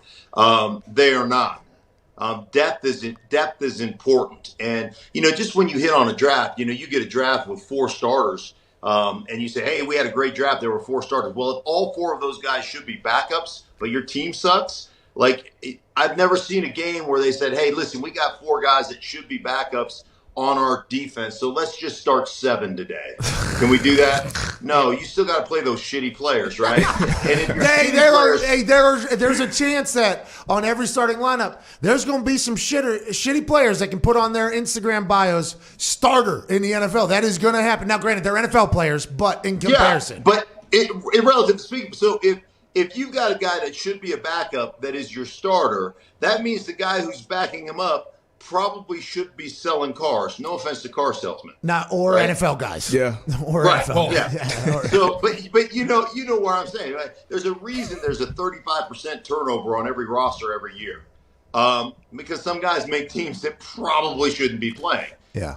Anyhow, with that said, I look at Aaron Rodgers' career though. Like if you sit down at the Thanksgiving table, right, at the big boy table, you get Peyton with 2 rings. You get Joe Montana. You get Elway. You get, like the big boy table gets all those quarterbacks that have multiple rings. Eli tries to sit down. Peyton slaps him in the back of the head. Go get him a little kid table. You don't get to sit here with me. Eli didn't deserve that. But, Aaron Rodgers is one of the best that's ever played the game. I have so much respect for him. He is so knowledgeable. He's so smart. He's such a good player. Sublime skill set, and the fact that he has 1 ring you don't get to sit at the big boy table. Yeah. And that has to change. I agree with you. Connor, go ahead. Yeah, Stink, was there any conversation with your source of how much it was going to take? Because it feels like this is going to be 5 first-round picks and a couple starters.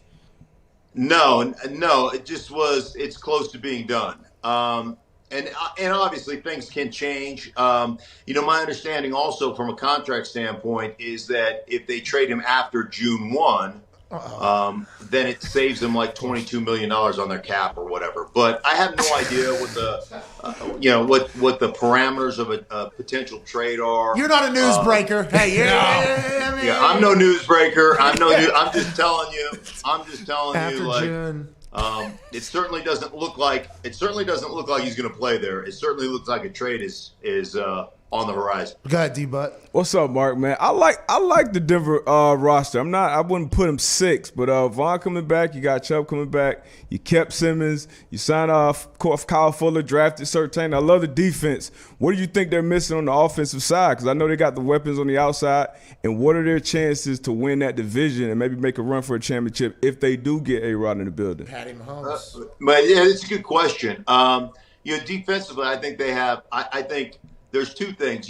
When I watch film, and you would know better than me, but when I watch film today, one of the big places that teams attack defenses are who's your nickel guy, who's got that curl flat area, high-low combinations, and can you get enough depth out of your middle linebackers, out of your hook droppers? Can you cheat those zones so where you're 2 yards outside the hash and 10 yards deep, can you get 12 to 14 yards deep and take away the deep crossing routes or the deep in-cutting routes and still rally up on a drive and make it a tackle for 2 yards, Yep. Like that to me, like you watch what Tampa was able to do and the way they took away routes with their backers but still rallied up and made tackles for 2-yard gains. Like those to me are the difference makers.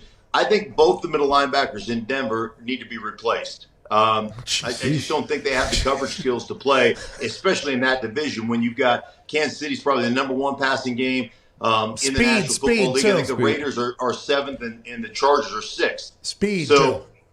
What's that? Speed. There's a lot of speed in that division. Oh, yeah. No question. So that's that. A lot of young players on the offensive side. There's a lot of quote unquote potential. When I was playing, we used to say potential and young guys will get you fired. Yeah.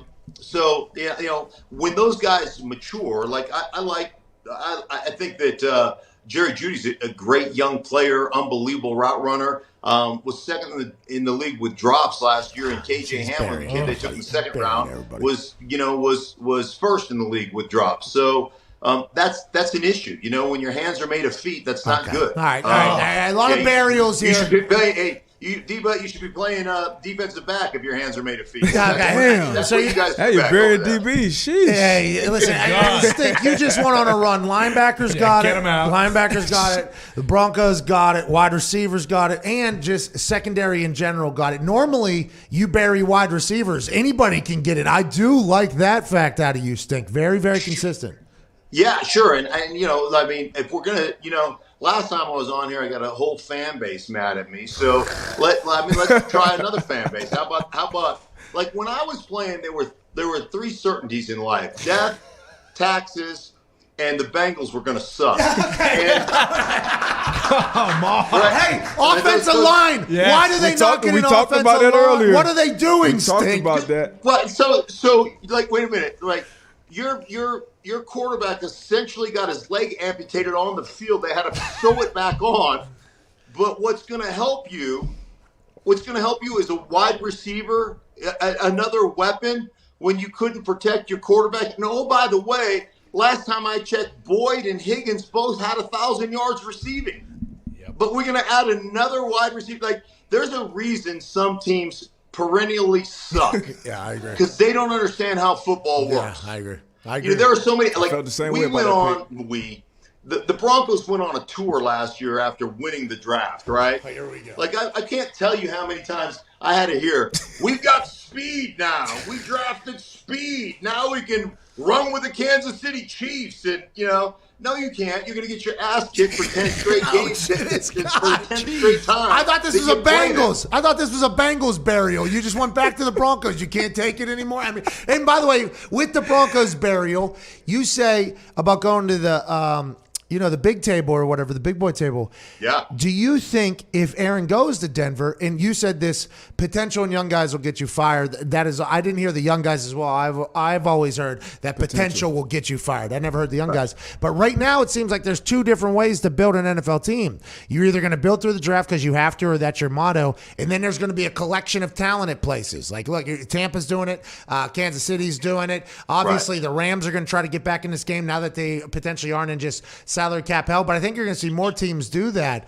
Would the Denver Broncos become that team if Aaron Rodgers was to go over there? Do you think that team would be able to become a team that's like, hey, we're going to go and make a run right now? Because what you just said about the roster, it doesn't sound like and I think this is why it was so surprising to hear that the Broncos were potentially involved, because everybody was like, the Broncos? Well, why would it be the Broncos? Aaron automatically makes you better. If I was a Broncos fan, I'm like, hey, okay, we're going to win a Super Bowl. Yeah, I would think that. Right. But what is the thought? Do you think the Broncos, if they get Aaron, they also then are making the decision up like, okay, we're going to become a team though that isn't going to do what Green Bay fucking did. Like we're going to try our best to surround. Do you think that's what they'll do? And is that what you're thinking? Right. Well, I think what you have to look at is what they've done the last couple of years. So they had this great defense, this legendary defense, back in the day, the no-fly zone. They rode that. They won a championship with Peyton Manning on that. They rode it for a while, and then offensively they were just atrocious. And so what they've ended up doing is they've ended up trying to draft, speed, trying to draft athleticism, trying to draft wide receivers. They've got some young guys that, again, have the potential to be very good. Obviously, when you have a quarterback like Aaron Rodgers, I think the thing that ends up happening to you is there's only 3 or 4 of these guys, maybe 5 tops in the league. There's elite level quarterbacks that still, to me, expose warts. And then there are Aaron Rodgers and Mahomes and a couple of guys that actually cover warts. They're compound W. They will fix a wart, right? And just through knowledge and understanding, one of the things that I had a long conversation with Aaron during the season when I was doing a Green Bay game for Fox. And it was fascinating to me because one of the things, and it was the first guy that I've ever heard talk about this, he said when he was playing for Green Bay, when he was a rookie, Tom Clements was the quarterback coach. And Tom really taught him about defensive fronts and how certain defensive fronts, tied to blitz scheme package, tied to rotation, tied to coverages. And so Aaron is like, man, I don't read from the back forward of a defense. When I go up to the line of scrimmage, I read the defensive front. And the defensive front will tell me what coverage they're in or what coverage they'll be in. And so when I turn my back to the defense on a play action, I know what they're rolling into. Mm-hmm. And so it's a fascinating concept. and Darius would have a better concept of like if we're in a 25 front, Explain. Makes it defense much, so a much more 25 front is predictable. an under front essentially. Will linebacker off the ball, Sam on the ball, Mike in a bubble. So if you're in a right-handed formation, Mike's kind of bubbled up, meaning the guard on the strong side is uncovered. Strong side's tight end side, by the way, for people listening. Yeah, basically. Right. So all of a sudden, if you start getting slide or kick weak, the backers slide weak, the insert player in that front is going to be the strong safety. Is going to come down to that side. So these are things like guys like me would know from a protection standpoint because I was old and broken and I couldn't move. Yeah. So you have to know these things so you don't have to, you already know who's coming. You already know what the potential pitfalls are when you study the game that way. So, and I don't know that. I mean, like I said, Darius would know better than I on how you tie fronts with coverages and how they work together. Yeah. And so Aaron's like, I don't even have to look at the DBs. I know what they're going to get into based on the coverage or based on the fronts that I see. Well, and there was a couple plays last year where he sat in that pocket where he was very comfortable for whatever fucking reason. It was in the end zone. I think he had a 32-yard strike. Against the Rams. Against the Rams. And he was in the end zone, and it felt like he was going to get got, and he just sat there. And I assume that's from his extreme confidence of, I know exactly who's probably going to get where during this play. That's why he's good at probably getting out of the pocket as well. Yeah. Knows where everything's going. And that's probably why he dissects defense. Aaron Rodgers, wherever he goes, would be fantastic. Stink, can't thank you enough for joining us. You're the best, Mark. Every time you come on here, we love it. All right, and Bengal fans, get at me. You guys suck. No. Hey, they know. Okay. Yeah, because you got to remember, we've had full conversations with them about. They don't even have an indoor practice facility, Mark. They don't even have an indoor practice facility over there. You know what? Don't get me started. Marvin Lewis may be the greatest coach in the history of the National Football League. He won in Cincinnati. Hey, what about Andy Dalton? Dalton? Tip O the cap. Right. Ladies and gentlemen, Mark Schlereth. Thank you. You guys. I love that. I mean, he made a great point, though, about that defense. I actually just thought about that. It makes the defense a lot more predictable to read as far as coverages, blitzes. If you read the front, most quarterbacks can barely read the safeties, but that's the first thing most young quarterbacks come in looking at. O-linemen, they got to know where the nickel is and all these different type of things. So, and I know playing, especially for Belichick, it was really only one quarterback that we would change our front to where we would have to make it look the same every time. The corners would have to look the same every time, and that was Peyton. So like he said, it's probably only 3 or 4 quarterbacks that read the defense like that. Yeah, so they have a mind of like an offensive lineman almost. Yeah. And I think anytime you get a chance to talk to an offensive lineman, they're always going to talk about how smart they are. Okay, they're smarter than everybody else. You're anytime you talk to an offensive, obviously you got the super chill beer drinking ones. They won't openly talk about how smart they are, but know that they are also very intelligent people. But then you'll have some of the offensive linemen like Stink who will talk, and mostly it's centers because they have to kind of dissect about how smart they are. Yeah. Like, hey, you got to be incredibly intelligent to be an offensive lineman, and I assume that's because they have to understand what's coming, what isn't coming, because you're protecting potentially $1 billion behind you, an entire franchise behind you, and you never get any credit for it. It takes a special type of person to be an offensive lineman.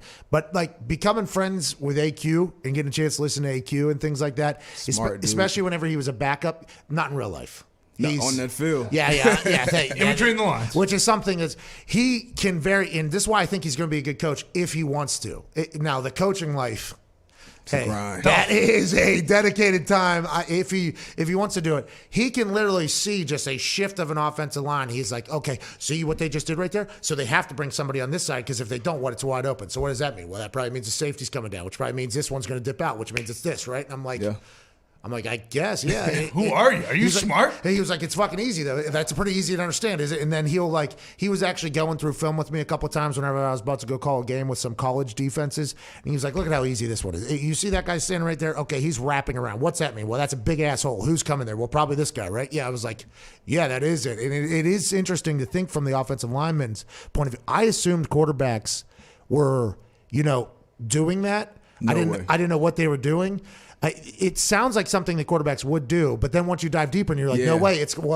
You would think the offensive line deals with that, and the quarterback has to deal with the linebackers and the safety, so that's probably what Mahomes just told you he couldn't read coverages till last year. So you got to work. I mean, if you got to pick one, if I'm a coach, I want to get my quarterback to be able to read coverages first. And then, that's an issue of its own. But when you get a guy where, I got the coverages down, now let me get to the front. Now that's kind of a cheat code. And to your point about O-linemen, like they have to be in sync, you know what I mean? And that's why it's a tough thing for a running back to come in the league and learn pass protection because they're not in those meetings like the O-linemen. That's all they talk about. It got to be like my coach used to tell me, the June Taylor dancers. They got to all be on the same page and synchronized, so on. They're kind of like DBs, man. So they're definitely the best O-lines. They work in tandem the best. Now, that's interesting you say they all got to be synchronized because that's like the offenses. June Taylor dancers. Yeah, sorry. So let me tie that together. For the whites, the Rockettes. Okay. Dancing. Oh, okay. I think I'm happy that's our show, by the way. That's the show. But like the best offenses are when the wide receiver, tight ends, running backs, and the quarterbacks are all on the same page. They don't have to talk. Tom Brady and Julian Edelman, they had to read the offense. They talked about how everybody had to read the defense the exact same way. Had to see the defense the exact same way. Peyton Manning, that offense. Everybody has to see the exact same thing. If I make a check, that check means potentially 3 different things depending upon what the defense decides to do and where you're going to go. And we all have to be on the same page because if we're not, it's not going to work because there's a lot of combinations and shit like that.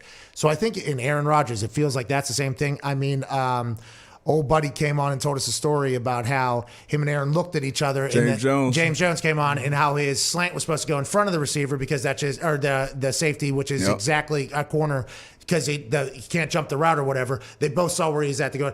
The offensive line has to be like that everywhere. Oh, yeah. So not all offenses are like that, by the way. There's offenses that like, hey, on this play, you're doing this. On this play, you're doing this. But it feels like the ones that are always good are either extending plays or they're kind of everybody is smart in reading the defense at the same time. When you say that about the June Taylor dancers, the thought of offensive linemen always have to be on the same page is crazy. That's a very sophisticated job. It is not easy to do that, especially with no OTAs and shit like that. Yeah. I assume that is a difficult thing. That's why the offensive line is always like the tightest group you see. Exactly. They have to be like that. Yeah, they got to be. They got to trust each other because if one of them look bad, they all look bad. And the franchise they're protecting the money. You know what I mean? A left tackle gets beat once a game. He's not lasting long. The worst. You know what I mean? So it's a tough position. So you got to play that together, man. Defensive end, outside linebacker. If they have 15 sacks on a season, people are like, hell of a year. Oh, yeah. That's a good year. We're going to keep it. Now, it's not going to lead. First ballot. Yeah, it's not going to lead. You're doing that. That means coming up next year, 2 games they got completely shut out. Got completely shut out. Nobody didn't even talk about it. You had the greatest year of all time. Offensive lineman gives up 10 sacks, 11 sacks, gets beat 10 times in the entire. Fucking get him out of here. See ya. Yeah. Can't do it with this guy, let alone if he even holds accidentally, which is a judgment call. It's like, get him. Now he's cost us 10 yards, and he's going to get him the fuck out of here. What a thankless job. I am so happy I was not ever going to be a 6'6", 315-pound human. Like, I'm very happy that's not the case. You do get paid, though, pretty well if you can figure it out. Yeah. It just hammers home what is Cincy doing at 5 not going to get Penny Sewell. That's all this conversation does for me is, okay, so the Bengals are still going to stink because they don't have an offensive line. Let's go to Juan in Chicago. What's going on, Juan? Juan. That was Zito. There it is. Juan, what's going on, pal? What's good, boys? How y'all doing? Hey, just hanging out, having a good time. There might be a little bit of an echo, so we appreciate you. You're the best. What do you want to talk about? So I'm from Chicago, but you know what? Fuck the Bears. They suck. They think they're not going to be good this year. I want to talk about Aaron Rodgers because I'm a huge Green Bay Packers fan who's currently boycotting for obvious fucking reasons. Okay. And so I want to see. I don't think the Aaron Rodgers move to Broncos really makes sense just because I feel like I know he's mad at management, whatever, but is there really that much better talent in Broncos compared to Packers? We just talked about that. Juan, we appreciate that call. We were just talking about that with Stink there. And will the Broncos become a team that will just automatically load it up with talent? I'm not 100% sure. The internet has told me, though, that is where Shailene Woodley has a house at, I guess. Oh, in Colorado? In Colorado. Okay. That's what I've been told by Connecting Aaron. the dots. I was not told that by Aaron. I did not ask. I've tried to not contact that human right now. Did the Packers tell the Broncos to draft Surtain? Both draft corners, swap the corners. Oh. Also, do the Broncos have enough for Julio? Because if he goes over to Denver, they get Julio this year. Next year, Devontae's up, right? Then Devontae comes Bring in over. Devontae. But what's that going to do with their offensive line? Huh? That's what Stink was saying. That's right. And what about their middle linebackers that look like you out there? I know, they need new ones. Hey, he fucking buried those dudes. Yeah, he's always got the saw in his back pocket. There. Why is he always ready? He's just an old school guy. And by the way, I guess if you're Mark Schlereth, you're not worried about anybody doing anything ever. Doesn't give a shit. Good. He walks right into gyms. Have you heard of what he does at gyms? Nah. So he'll walk into public gyms, and he said just for fun, he'll walk in. He'll find whoever's got the most weight on the bench wherever. He'll ask if he can go in and, hey, can I get a set or whatever? Like, yeah, absolutely. And he'll go in there. He'll rep it out cold. Then he'll put it down, and then it just walks out. That's Mark For fun. That's what I'm saying. That's for fun. Where's local gym? He told us that was fun. That would be awesome. If I was Mark Schlereth, I guess I'd do the same thing. Now, Darius Butler, same exact situation. Mm-hmm. If I was you, I would be going to play pickup basketball every single day. I don't know why that is not something you're doing. You might be the Big Three MVP if they let you play there. You might be playing in a G League here. So you need to put out more basketball content. I need to tell you that. I need to tell you that. Hey, say less. What you do? He put out like a 6-minute highlight. You remember that? He put out a 6-minute highlight one day of you just. What'd you play? 45 games in one day? That was, I think we ran to 6. That was the first time playing with those guys, too. Didn't pick me the first game. Oh. You know, that was, COVID. We got the rules, so I got invited to a little private pickups. All right, y'all invited me out. Don't pick me up the first game. Oh, yeah. So you just sat there and watched the first game? Watched the first game. So Actually, no, I didn't. You were doing layups at the other end while they were... I didn't. I couldn't even give them respect to watch them. So I walked away, came back, and I heard the game. Went and got to warm my legs up because I had to make sure they got it. But, I love that. Have you played with them since? Oh, yeah. Oh, okay, so they call you. So they admitted fault. I get. Yo, we got him right away. They admitted fault. It's a little different now. Yeah, that's smart. But yeah, pick up ball. Favorite pastime during the league. Going over to Zionsville, team full, gym full of white kids. I love LA it, Fitness, by the way, you can get it in there. LA Fitness. Oh, yeah. Did the same thing in Foxborough. Same thing. A little different crowd in Charlotte, but still got it in. Oh, there's a different crowd in Charlotte? Yeah, a little. Courts look a little different than the suburbs. Are you shooting outdoor? Is it outdoor? No. Well, I think it's a YMCA out there. Yeah, nice courts, but Hey, the baby, is he playing down there? Isn't that where the baby? Never bumped into him. Some good hoopers there. Hey, good hoopers in Indy too. He's got Indiana basketball. Yeah, really good basketball. Yeah. Have you seen Funches play? Have you seen his video? I saw his highlights. Hey, we're gonna be fucking down here. I by the way, I became a wide receiver Funches fan by watching his Instagram basketball pickup game videos. I'm like, I love this guy. Yeah, They were awesome. All right, let's get to a break here. 33 minutes into hour 2. On the other side, we'll answer some more phone calls. Very thankful for Schlereth's time there. Anybody that's watching, you've had enough of, I know me, I don't know about everybody else in the last 24 hours. Mm-hmm. So if you want to leave, we understand. We get it. Yeah. It's cool. We'll have some more fallout of the first round. I mean, Aaron Rodgers is tough not to talk about. I'm going to be honest. Yeah. A lot of things happened last night in the draft. A lot of teams potentially good in the future. Who could immediately change the landscape of the NFL by getting Aaron Rodgers, though, is what a lot of people want to talk about. We can't get trapped on that, though. Nope. We can't get stuck on that. A lot of other stuff. There's a lot of other stuff going on. Isn't that right? That's right. Probably going to talk more about Aaron on the other side of this break, if I had to guess. All right. This is the Pat McAfee Show, Friday, April 30th, 2021.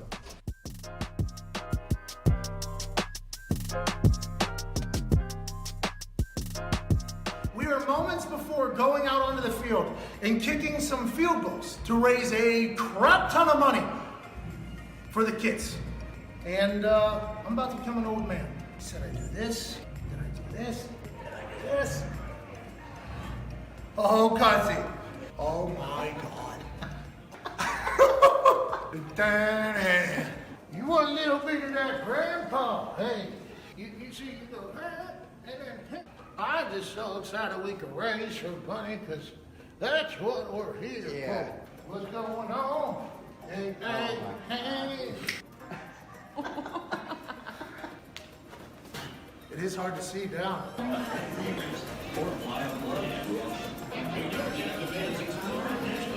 Cool, Grandpa.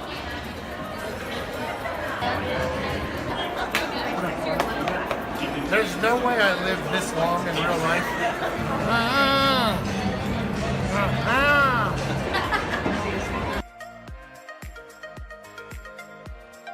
Ladies and gentlemen, give it up for our contestant and cheer him on as he attempts to raise $70,000 for cancer research. On your mark, get set, go!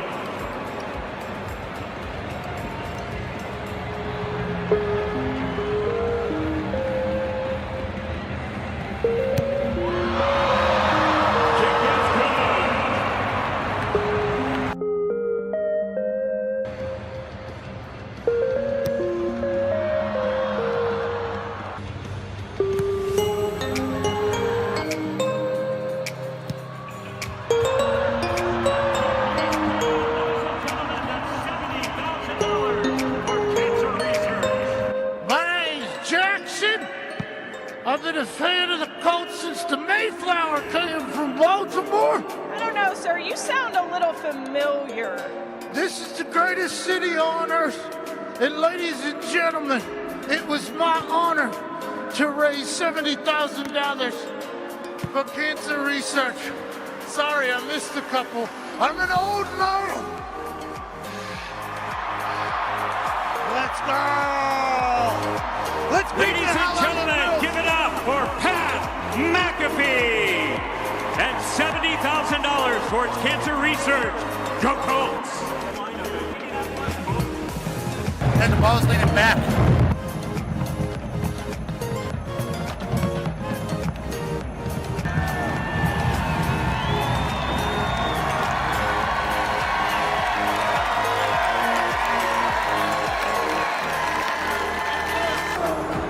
Couldn't see. It's a lot more difficult seeing. Hi! Old man's got a hammer.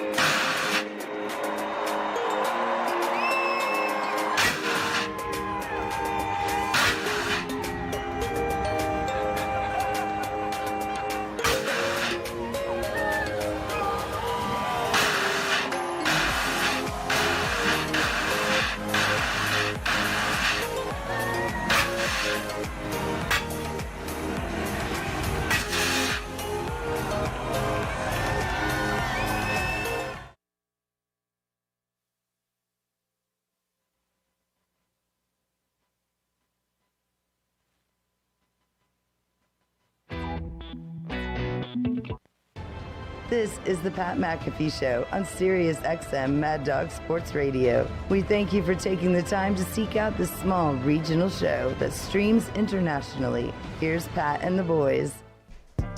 Welcome back to that show here. Hey, we got a big deal here going on. Huge. You know the Kentucky Derby's tomorrow? Oh, yeah, that's right. Is that tomorrow? Yeah, it's tomorrow. Yeah. Kentucky Derby weekend. Derby. Right now, guess who's there? Who? AJ Hawk. Oh. Nice. Guess who else? AJ Hawk's wife. Oh, okay. Remember, he announced on the show his potential big-time party this weekend. People are saying there's a chance that Aaron Rodgers is down there as well. Rodgers? Yeah. He is. Does He Kentucky is, have sure. a football team? I'm sure out there. I think he is down there because he's gone a lot of times, I think. Yeah. And AJ has been with him, I think, every single time. Huh. So if AJ's going, you would think that Aaron's potentially going, right? Yep. Is there going to be some shit potentially at the Kentucky Derby that's going to go on with Aaron Rodgers? I assume they're going to have like a TMZ type camera on Aaron Rodgers. The whole time. I'm sure he had some media lined up that he's probably canceled now. No, by the way, I was told that he does not do media down there. Oh. I was told that no, it's pretty consistent that does not happen at the Kentucky Derby. It's almost like what I've been told from my sources is that hey, this is a good time with me and my friends here. Don't be trying to exploit me right now at this particular time for anything. I think he really cherishes this Kentucky Derby weekend. But with that being said, one day before the Kentucky Derby weekend, he's potentially going somewhere else. It might be different. They're going to have potential lip readers on him. I mean, they're going to have people, what did Aaron just say to AJ Hawk? Well, I think he said, yeah, he asked him if he has 2,000 cigars. Okay. All right. So he didn't say anything about the Broncos or anything? I don't think so. No, not yet. Anyways, The Kentucky Derby is one of the biggest days in the entire sports calendar.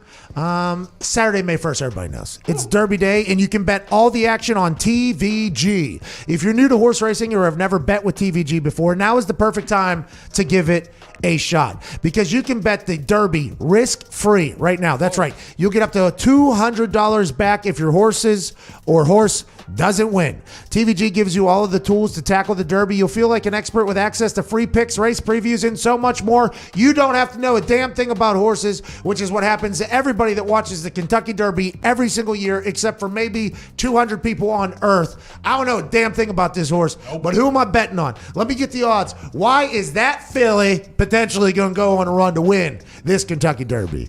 I'm excited for this year's Derby because the Hammered Down boys have us covered with some potential winners. Ooh.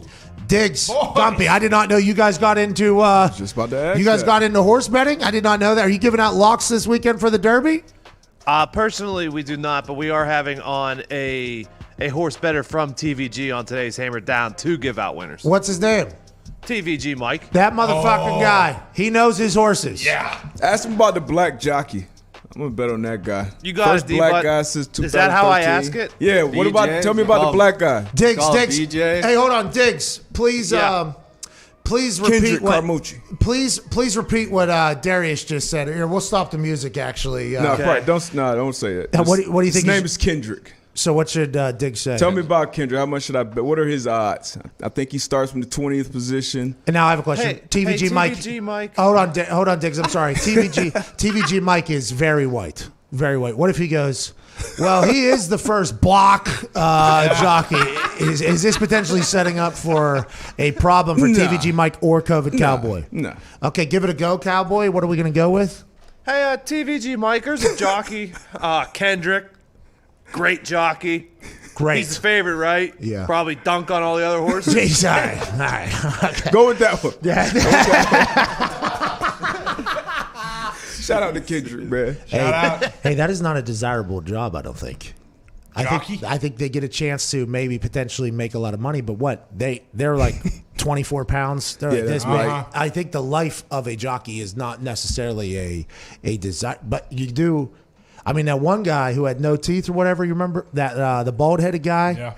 Yeah. He was pale, very pale. He met the queen, I think, because his horse won so many times. You remember that guy? What was that guy's name? You know who I'm talking about. I know who you're talking about. I couldn't remember his name for the life of me. But yeah, if you're a winning jockey, I think that is when the life is actually pretty good. Yeah, you he met the queen. I think he met the queen, and I might be. Who knows if I'm supposed to tell this story or not? He was there when Peyton met the queen. Oh.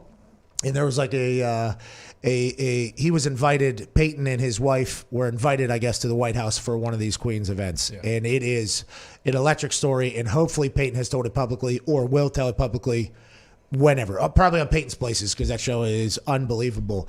But I guess they were reading through the rules and Peyton described the jockey as a wild card.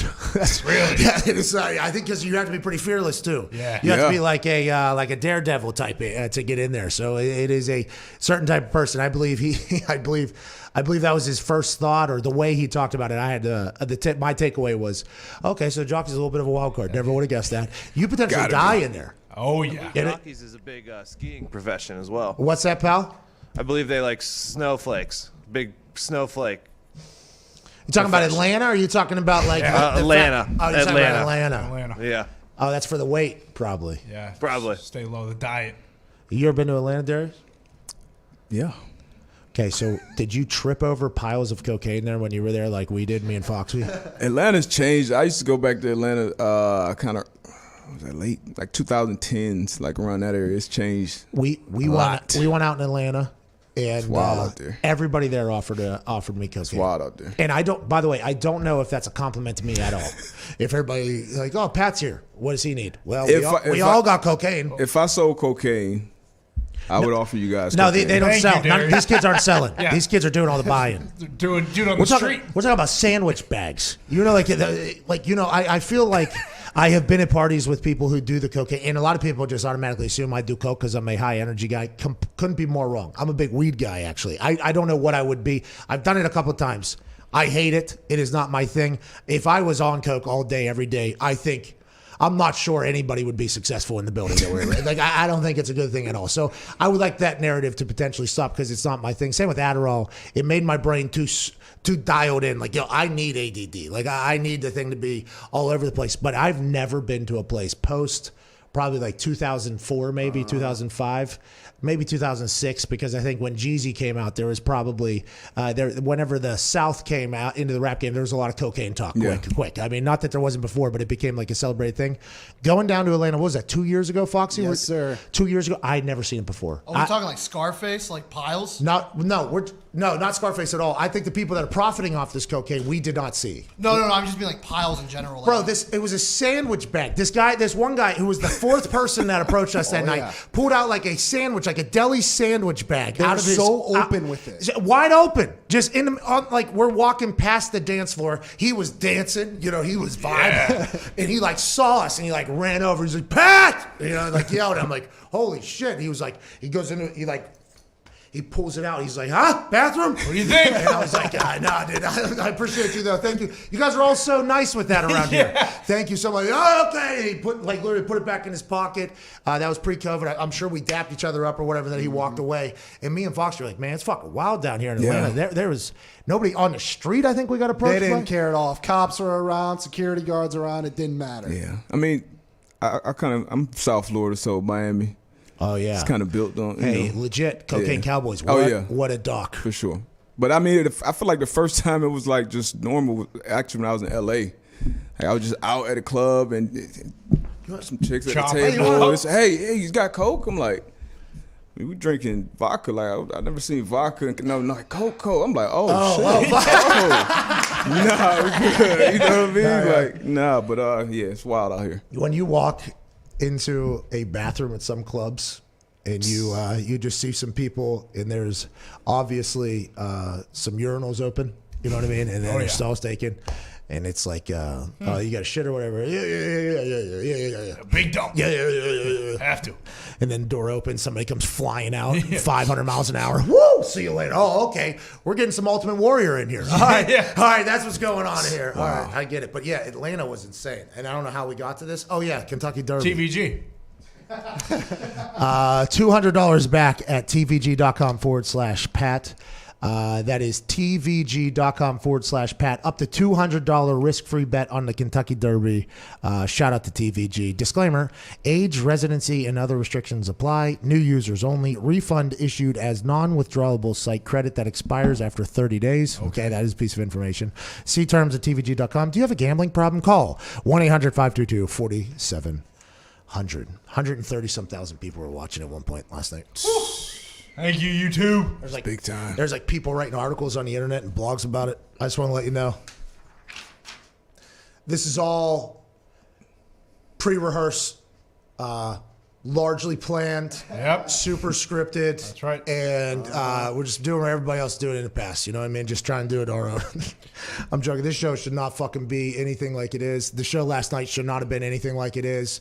We are coming to you live from a house that will flood if it rains in Florida. I mean, it is just, we are very thankful for everybody, very appreciative.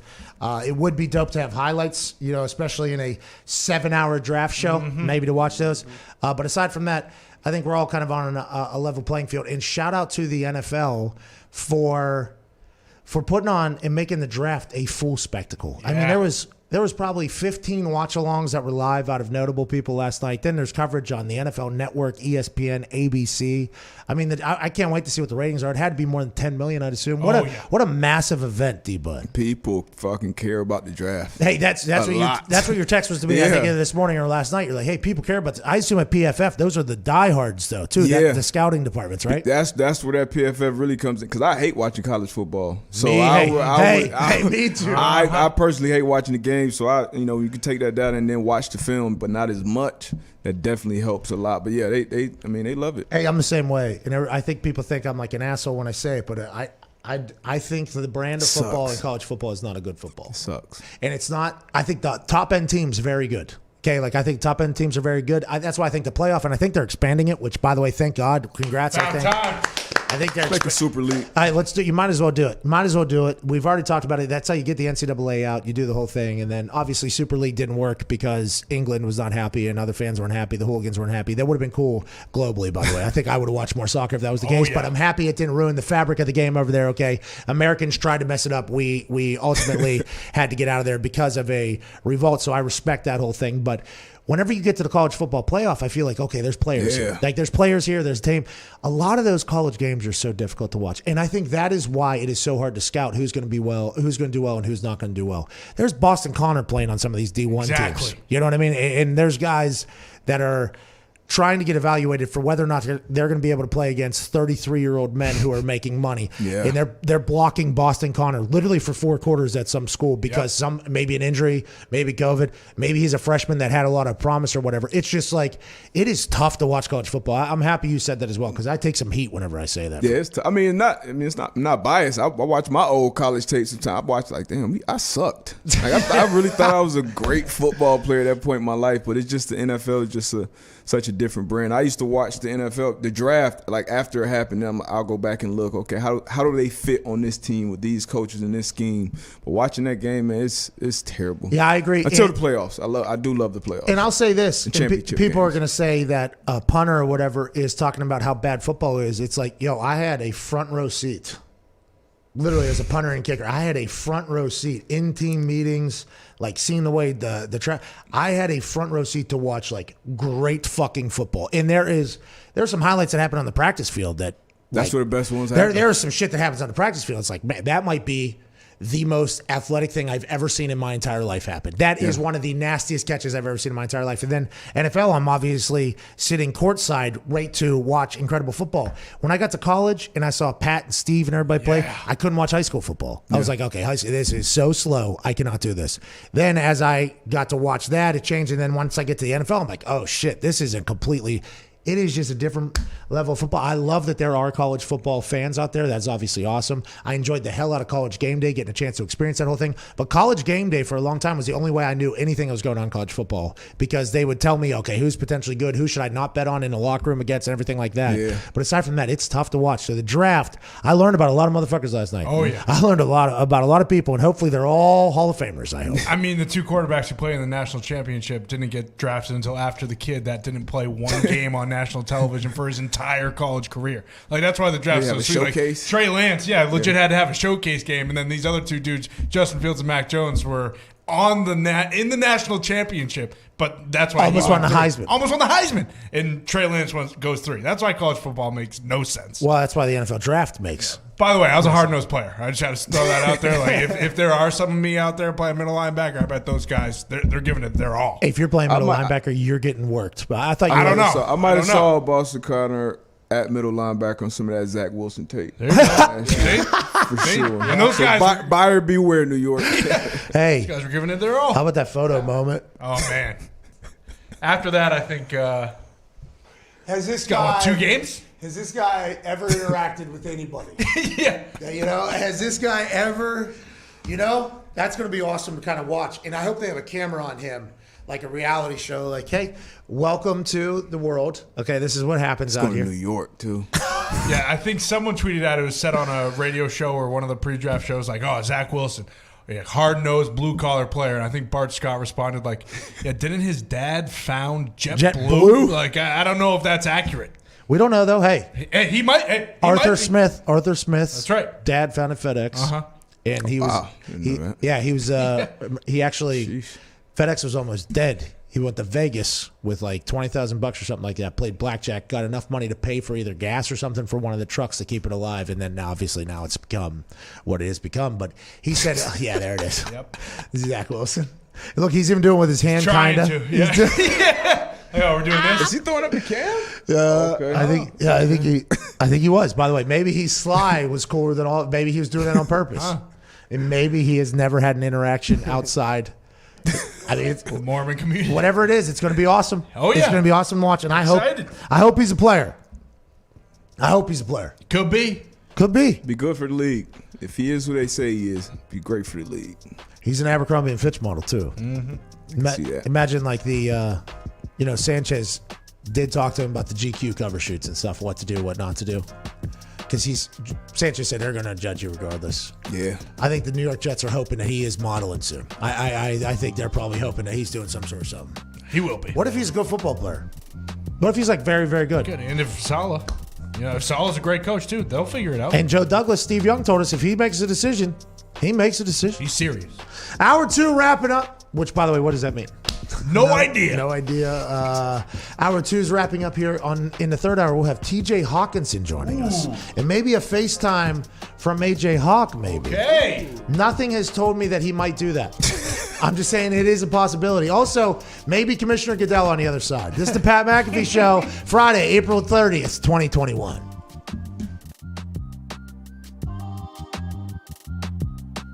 Let's talk about what happened directly outside of WrestleMania in the MetLife parking lot. And this guy tells Zeke, yeah, hey, just follow that car right down that way. If that awning was literally 6 inches lower, I'm dead. Hey, who the fuck told you guys to drive down there? So I get a text from Nick that says, call me when you can. And I never get that type of text from Nick, right? Granted, it's unfortunate that, the boys, the Roadhawks, didn't have their WrestleMania moment. We talked about it earlier. All of us felt like we were in like a trench in World War II. Yes. Tell you what, the WWF would be proud. That's a lot of fucking destruction. I thought the entire building was coming down. The best looking uprights I've ever seen in my life. Hey, who the fuck told you guys to drive underneath there? I will never forget April 7th.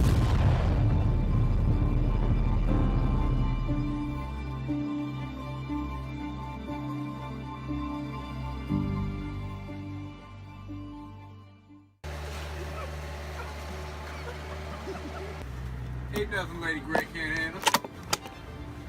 Turn left onto 33rd Street. They said to come to the loading dock. Yeah, they want to set up a shot, so they're going to come out with cameras and show that we're tailgating. Tailgate spot. A U-turn? Is that what you're saying? We're just doing a U-turn. Want to move up?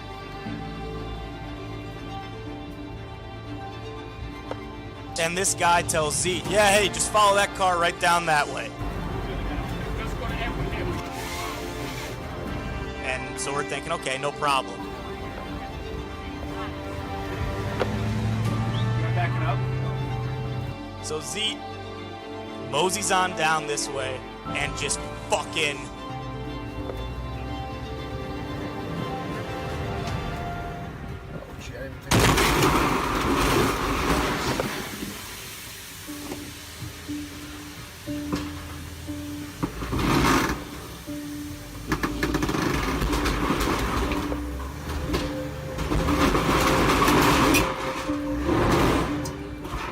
God.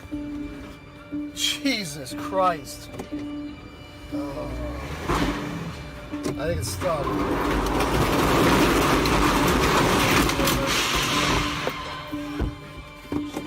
Fuck.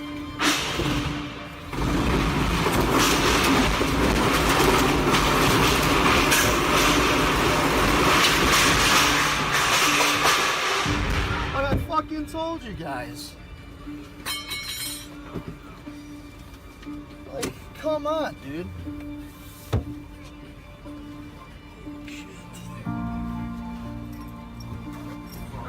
Who told you to go through here? These guys did. Ah, you supposed to come through this shot like right here. I didn't tell you to go through there. You told me Yeah, right down this lane here. Fuck. Left side. Come on, guys.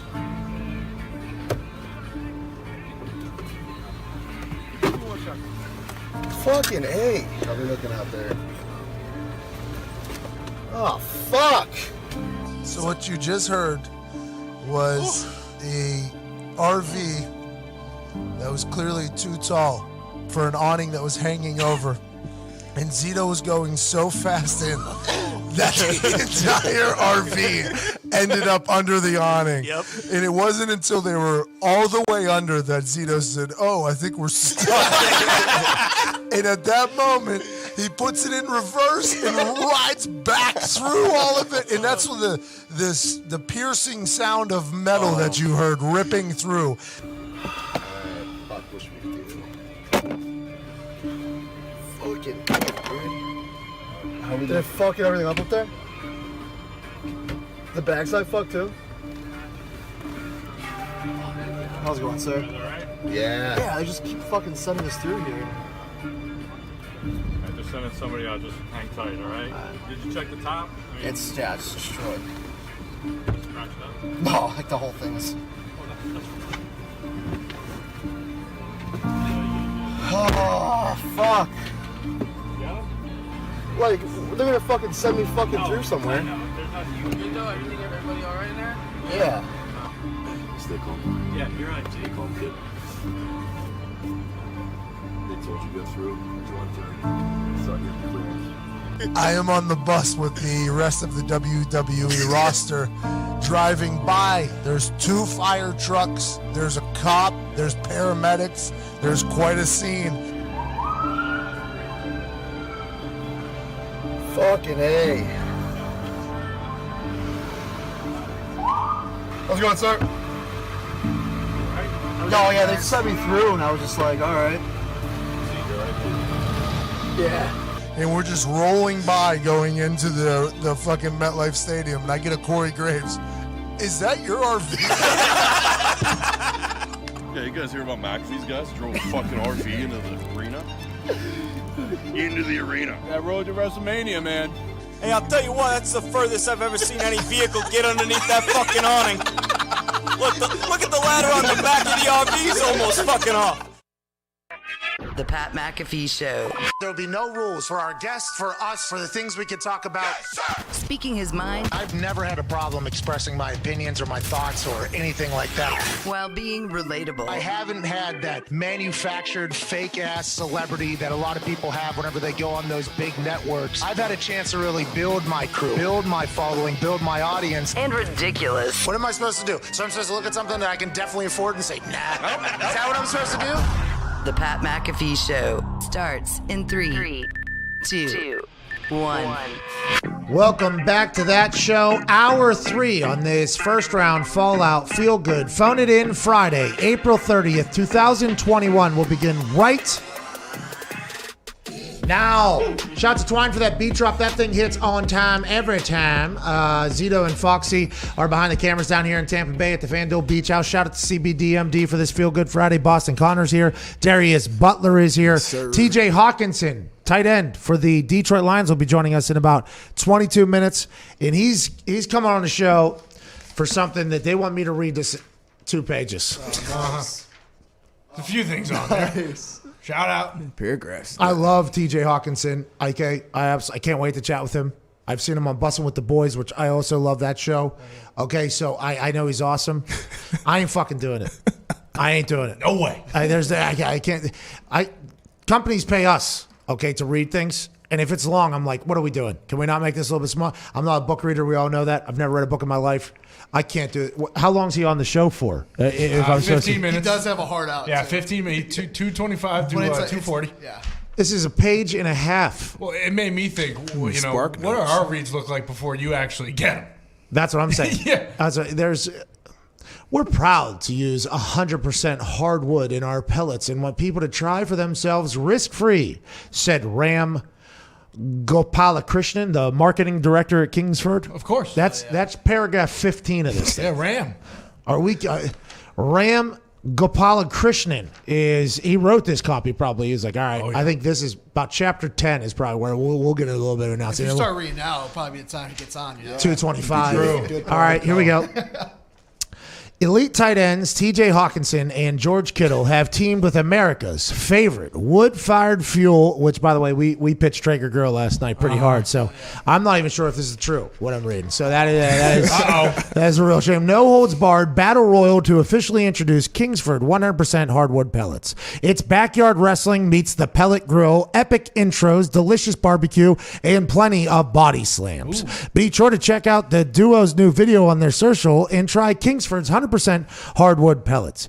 Here to discuss his role in the video and his partnership with Kingsford is TJ Hawkinson.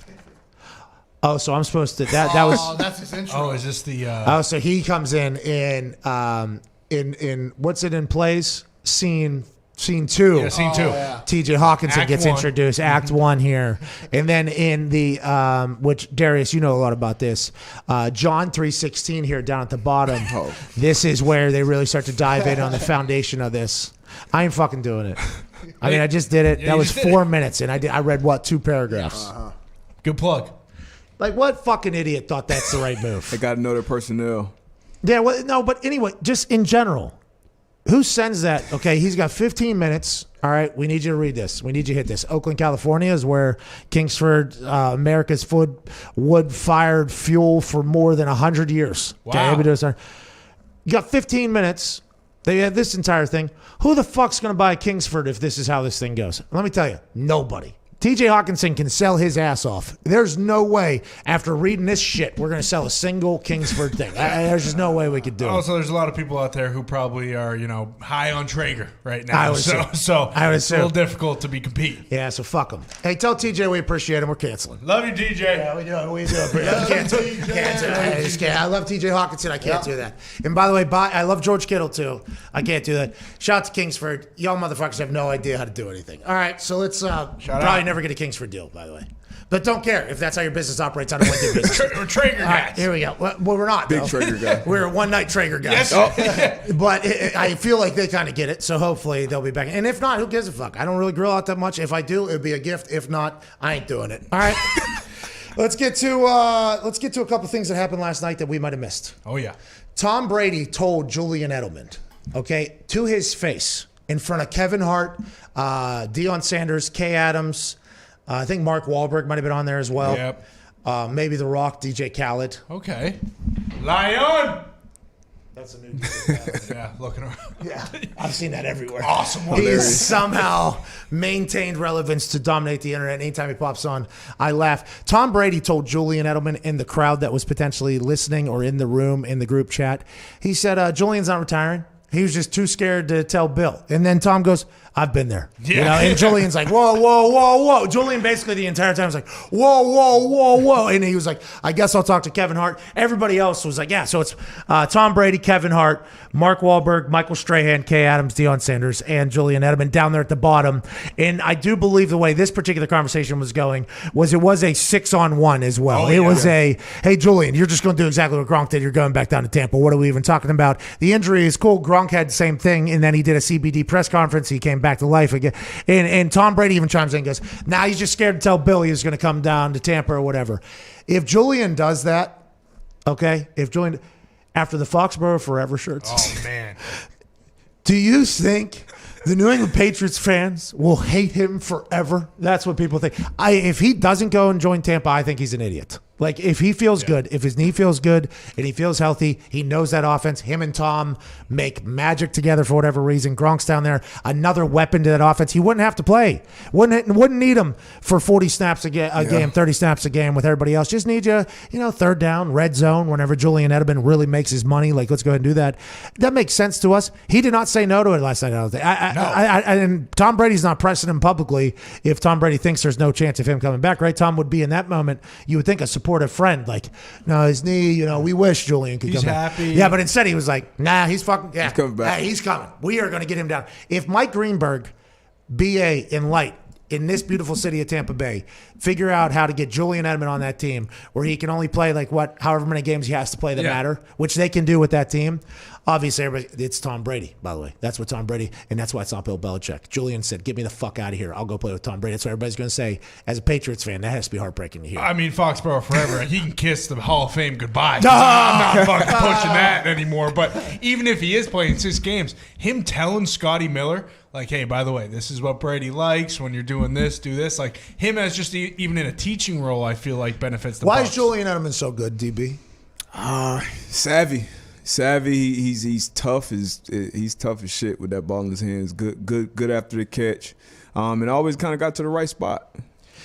The Hall of Fame conversation immediately upon him retiring. Right away. Then Hines Ward was trending, I think, whenever that whole thing happened. They were like, okay, but before we even talk about Julian, let's talk about all these other wide receivers. It is a stats position. Yeah. Mm-hmm. That is a stats position. But I feel like at some point, 10 years, 20 years, 30 years down the road, the Hall of Fame's going to have different requirements for different things. There might be different levels of things. I think they're going to start letting more in. And Julian Edelman has so many moments in the NFL on the greatest dynasty in the history of the NFL. Big stages. I would assume he's going to be in the conversation for a long, long time. Yeah, him and Phil Rivers, I feel like those were the two discussions. 17 years is starting quarterback. Phil doesn't have the postseason, and that's why everyone's bashing him. And Edelman does have the postseason, but he doesn't have like the big regular season stats the other guys have. So it's just like the opposite argument for both. This is what Sanchez said. Sanchez said they're going to be pissed off either way, and that's the world that we live in. You're good in regular season, not good in playoffs. Oh, you're only good in playoffs, you're not good in regular season. It's okay, so we just don't like them. Is that what we're saying? You just don't like them? Oh, well, you're going to make up anything to say it's a lie? Because you could have just said on the other side of that, he has some of the biggest moments in the history of our sport. But instead you said, that doesn't matter. He didn't play in a regular season. If you hate somebody, you hate somebody. And that's why it's such a beautiful thing, I guess. That's why all these conversations always take on a life of their own. Hammered Down, boys, 4 p.m. Live at youtube.com/hammered down. Or we get, other than TVG Mike with the Kentucky Derby, where we can gamble at tvg.com/Pat or promo code Pat and get a $200 risk-free bet on the Derby if it's our first bet there, obviously, new users only. What are you thinking betting on this weekend? Gumpy, we got any soccer to make millions off of your brain off of? Yeah, we got a couple games. There's not too much action this weekend. A lot of favorites getting close to the season. Some teams already being relegated. In the La Liga, though, I do like Real Sociedad money line. Oh, here we go. Wow. Hey, you can still bet on the draft tonight, too, Pat. Ooh. Yeah, but who cares? Kyle, hey. So Davis Sills, Stanford quarterback is the favorite to go to the next quarterback. Kyle Trask, you can get a plus. What was his 210. name? David Mills, Sills, Stanford quarterback. There it is. It's Davis Mills, but I always confuse him with David Sills, the West Virginia wide receiver from West Virginia. Yeah, I think he's in the league now, right? Yeah. That guy. But you could get Trask at plus 210 if you like him to go before him, which I kind of do. Ooh. By the way, Trask, because of Pitts, got to throw to Pitts type thing, but he was never, ever, ever, ever in consideration for being a first-round quarterback. That's probably where, you don't want to be. You want to make an automatic $10 million, I'd assume. That'd be very nice. But Kyle Trask is going to get a chance to probably go to a situation that's pretty good, sit behind some things, and maybe find an opportunity and do well. Those quarterbacks, third round, fourth round, where they get into a good situation, a good team, get to learn probably from somebody that's good, and also maybe get a limited practice rep, so you don't really get a chance. But then there's a chance for them to get in there and steal the show, and they do their thing. Maybe that'll be Trask. Who's the person that is everybody's expectation of going next? Davis Mills. Oh, Davis. You think he's good? You don't think he's a good player? I just like Trask has a better resume. Well, Angie knew Trask existed. Well, I knew that Davis Mills existed too, but he didn't throw for 44 touchdowns and 8 interceptions last year. But does that matter? Because Trey Lance didn't even play last year. Nope. Yeah, but he's Trey Lance. And he threw for 28 touchdowns and no interceptions the year before that. Hey, his upside, his potential is massive. And I guess Kyle Shanahan, right? He feels as if he could probably make anybody good at quarterback. I would assume if it's okay, this is the smartest guy. We think he's the smartest guy. We met his family at the pro day. We like his family. He has the most upside. I can teach that shit into him. Here's the offensive players available on day 2, says Tom Pelissero. Davis Mills, quarterback for Stanford. Kellen Mond, quarterback from Texas A&M. Kyle Trask, quarterback from Florida. Those 3 are obviously going to go. Now, when you start getting into running backs, guys that we have definitely heard of before, Javonte Williams, Michael Carter, where are they going to end up? And wide receiver Williams is minus 400 to be the next running back. He is out of UNC. Of course he is. Mac Brown's guy. Of course he is. He's been in the Jordan family for a long time. Moore. Yeah, Elijah Moore, right? Ole Miss. Very good. Yeah, so he's going to end up somewhere, which, by the way, the Green Bay Packers took a corner last night. And everybody's reaction on this particular show was, okay, another defensive player, way to go. But I think that was dominated by the fact that all Green Bay Packers fans now just not all, most I would assume, say we're not going to have Aaron Rodgers as quarterback. Who gives a fuck who we draft? Who cares who we draft? You know what I mean? That corner might be very good. I have no idea. I have no clue who he exists. They didn't go offense for yet another year. And everybody says, well, they had a great offense. I agree. But in the NFL we're currently in right now, you get depth. At positions of explosion, you have to get depth because somebody might get hurt. You might run into a defense that is doing something you're not doing. So if you have 4 wide receivers that are absolutely unbelievable, I'm not saying the weapons in Green Bay aren't that way, but if you look at Tampa, look at Kansas City, the 2 teams that are at the head of the conferences that they're in, they have 45 skill players that are ready to go at any given time. There's a reason, because they know injuries could happen. They know situations could happen where you need somebody to win a game. Leonard Fournette, if he's not in Tampa, they don't win a Super Bowl. Ronald Jones, unbelievable running back, gets hurt. Leonard Fournette comes in. Playoff Lenny's born. Lombardi Lenny is born. Without that signing, which everybody thought they already had enough weapons, they don't win a Super Bowl. And it doesn't get you till it gets you. So everybody in Green Bay that is potentially saying, oh, you guys are mad we got a defensive player. We have a good offense. It's like, you do. Now you have a guy throwing the ball who potentially is great, Mount Rushmore, greatest of all time type guy.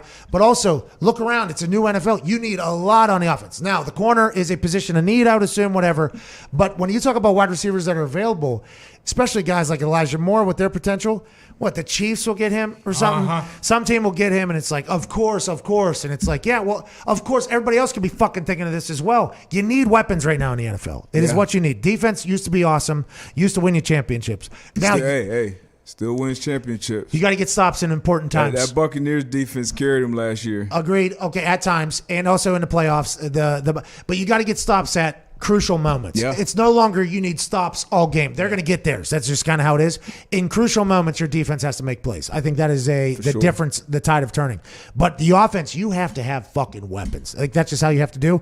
Elijah Moore's going to go somewhere. De'Ami Brown, obviously, what a stud. Of course. He's going to go. So Rondale Moore, we had on the show for 3 minutes or so, and everything like that. If these guys can go, hopefully they'll be able to go to a situation where there's already some depth and they just get a chance to go. That's the new NFL, I think. That really is. It'd be hard for me to pass up on somebody if I think they're a playmaker, no matter what I have at the playmaking position. Yeah, that's why you got to hope that one of those guys goes to Indianapolis. I mean, Indianapolis still, again, only has one guy. Darius, we need a weapon out there. Don't you think for the Colts? We do.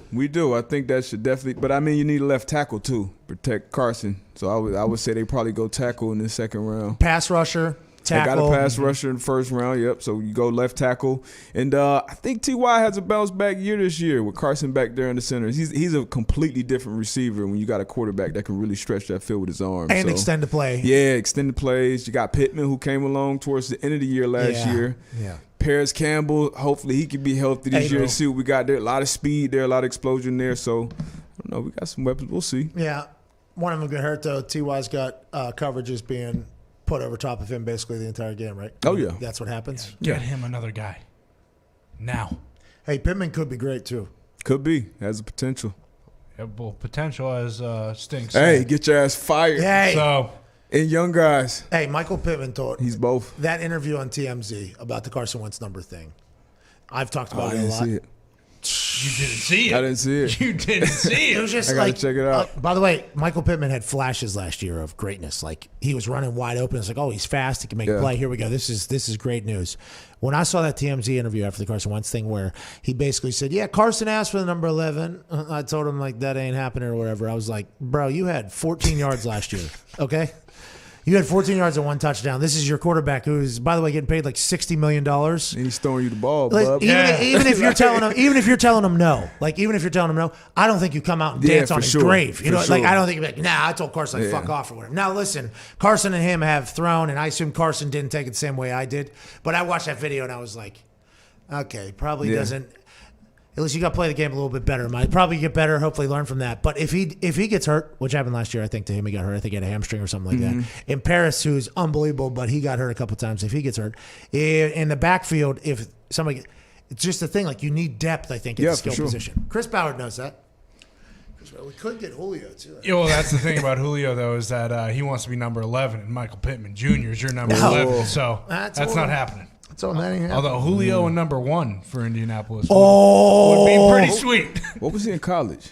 8? Yeah, 6? 8 or 9. Kyle Pitts is wearing 8 for Atlanta, I believe. He is. Yeah, that was announced this morning. Kyle Pitts is wearing 8. Emmanuel Sanders is wearing 1. Pat P will be back in 7. He's going to 7. Chase probably wearing 1. Let's go to James in Tampa. What's going on, James? Down here in Tampa Bay, the home of the FanDuel Beach House. What do you want to talk about? Man, I just want to say congratulations last night, boys. Y'all did a fantastic job. Thanks, with James. everything. Congrats to you, too. If you watched that entire thing, you deserve some sort of mental toughness award as well. That thing got real bad late, but we appreciate the hell out of you, James. Well, thank you. No, I just want to talk about Jeffrey Lurie, Howie Roseman, finally got the thumb out of their ass, went down south to make a deal with the devil, Jerry Jones himself, to jump the Giants, to draft our wide receiver number 1, Devontae Smith, and ruin the Giants fans' hopes and dreams of having Devontae Smith. Shout out to Jerry Jones. Okay, James, shout out. It sounds like there's an NFC East collab to say fuck you to the Giants, which is interesting. The Giants made a lot of plays this offseason, more so than they had in the past. I think they realized what they have with Daniel Jones. Saquon Barkley coming back. That offensive line was very fascinating to watch because Daniel Jones is another situation where it seems like he's going to get killed at this entire thing. He makes some plays where I think, oh, that guy can be a guy. Yeah. He can run. Hey, he can. I forget what his over-under in every single game for rush yards. I made a lot of money off hammering the over on that because he's scrambling, running for his life because the offensive line's so bad. And he's athletic enough that he can go get some yards. He's really good at that. Same thing with RG3 on that Ravens-Steelers game. That was the easiest bet I've ever seen in my entire life. RG3 is going to rush for more than 17 yards if he's getting back in the game. Easy. Goddamn guy's a track star. But whenever you talk about going to get Devontae and Jalen were together, I assume, at some point, right? Jalen's quarterback coach from whenever he was a kid's over there. And although they're saying, like, hey, Jalen's not necessarily our starter, who knows, and the Philadelphia Eagles organization has been a dumpster fire. Maybe they are just like, hey, Jalen's our guy, building around him, getting people he's potentially comfortable with, knows. And if the Philadelphia Eagles can come out of this pit of hell they are currently in, I will be very impressed, but it does not seem likely. If Devontae works, though, I mean, I feel like that front office kind of is helping their image a little bit there because of the fact that, hey, look what we did. Yeah. We went up and grabbed the Heisman. We made a move. We made a move. We're trying to do something here. Your thoughts? I loved it. When they jumped up in the top 10, my first thought was quarterback. Justin Fields was still on the board. I'm like, because Nick didn't come out and pretty much, put that support behind Hurts. But them going with Devontae, giving him a weapon, I think that told the story right there. That's their guy. Let's go to Jack in Rhode Island. What's going on, Jack? Tiny little state over there. Tiny. But you know what that tells me, by the way? That it is. That it is. Shout out Providence Place. Hold on, Jack. Shout out Providence Place. Is that where you stayed whenever you were a Patriot? That was one of the most live spots around Foxborough. Okay, well, shout out Rhode Island in general. Think about how stubborn the people had to be back in the day in Rhode Island. That little space. I assume another state was trying to get at one point, and they were just back to back with each other. Like, no, you ain't getting our fucking land. Hold. Because it is a tiny little state. Yeah. So that's probably one family, maybe a couple different families. And they're like, nah, we ain't fucking doing it. We're our own little property here. This is what we got going on. Shout out to Rhode Island. Yeah, the Rhodes, they were some sturdy bunch. But I also thought in my head, maybe everyone else was like, hey, get the fuck out of here. All right. You go down to your tiny so little that's state. how Massachusetts. Hey, I love Rhode Island. I love Newport. That's how New England talks about it. I'm just saying, Okay. there might have been a thought, hey, get the hell out of here. Go to Rhode Island. Jack, you didn't deserve that. If you guys are like Australia, which is kind of like an outcast group that kind of came together and created a profitable society, we do have massive respect for that as well. Jack, what do you want to talk about? Well, I don't know about profit, Pat, but I went to Bishop Hendrickson. I see a lot of reporters calling it Bishop Hendrickson. That's wrong. Put some respect on it. Okay, of course. I was a teammate with Kwity Paye his senior year. That's also Paye, not Paye, like you guys have been saying. But the guy's an absolute freak. He's a freak in nature. He really is. My one of our first padded days of practice my sophomore year. Everyone plays freshman football. No choice of it. Even Kwity himself played freshman. Here we go, Jack. They put Kwity in the gauntlet to go boards, and they ask who's going to step up against him. So, me being an idiot, I'm trying to obviously earn some respect. Let's go, Jack. And I see this monster across from me. Mind you, Pat, I'm 5'9", 265 pounds at the time, basically a walking meatball. But tough as hell. He's from Rhode Island, dude. Yeah. They don't take no shit. Nope. Jack threw himself into the blender with Kwity. I got this. What happened, Jack? How'd that thing end up? What was the next chapter there? Obviously, Kwity doesn't want to completely murder me. He sees me as this sophomore walking meatball. Doesn't want to bury me in the dirt, so he doesn't fire off like he normally would. And I got a low center of gravity, so I get under his pads, and I kind of just hold him there. We don't move in either direction. Stalemate. No, this ain't no diss. Trust me. Wait till it gets better. Usually this would be a stalemate. Coaches blow the whistle, you go again. This time, they plan to go, He won. He beat his ass, whatever. Oh. Piss him And the off. following month, no, this is the coach. This is the coach getting to the nice guy because Quiddy's the sweetest guy you'll ever meet in your life. But when it comes to competition, Quiddy's you don't sweet. lose. So about a month later, they come back, same thing, set it up again. Oh, we beat you last time, Quiddy. You've never seen a scarier thing in your life than seeing this guy with his chest dropped to the ground, couldn't even fit printer paper in between the floor and his chest. So I try my best to get as low as him, and I'm telling you, if you saw the Black Panther, Quiddy is the Black Panther. He had on the suit last night. Hey, Jack, listen. Jack, you're going to get yours, you know? Mm-hmm. But you're going to get God as well. Feels like one time you might have went to a stalemate and had a little bit of a brother-in-law situation going on with Quiddy where it's like, hey, we're good.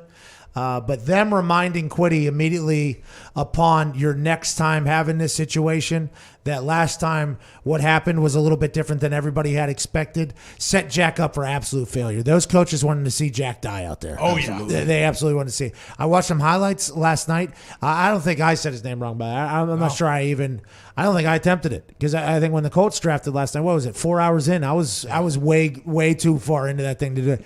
Quiddy Pay, though, whenever we talk about this player and all the film that we studied, it's a good move. Justin Houston leaves. Yep. Going to need a pass rusher. DeForest Buckner is going to be a staple for the next 10 years in the middle of that thing. Beast. I like the move. I like the pick. I did not expect it. I thought we were going to tackle, but I like the move, and I hope Quiddy Pay is somebody that's around Indianapolis for the long haul, pal. Yeah, I text Chris about it right after. He said he's a Colt in every way. Colt through and through. Raw, freakish talent, freakish athlete. I think if he gets down there, start working with Rob, Sandman Mathis, I think he could be a problem. Hey, that's quite a weapon the Colts have, by the way. Yeah. It's like, okay, we got this Hall of Fame guy who, by the way, has stuck around. He's got this camp. We're going to need you.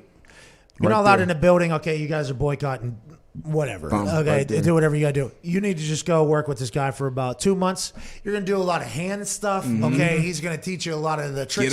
He's going to teach you tricks of the game with what you should be looking at. You're going to come back. You're going to be basically like you just went to an Ivy League school of pass rush. I honestly believe that's what he's doing over there. Oh, yeah. Every person he puts on Instagram that he's been training with for the Colts, he'll then follow up in the middle of the season like, oh, remember that guy you never heard of? He just fucking buried a quarterback. Let me tell you why this whole thing happened. That's quite a weapon.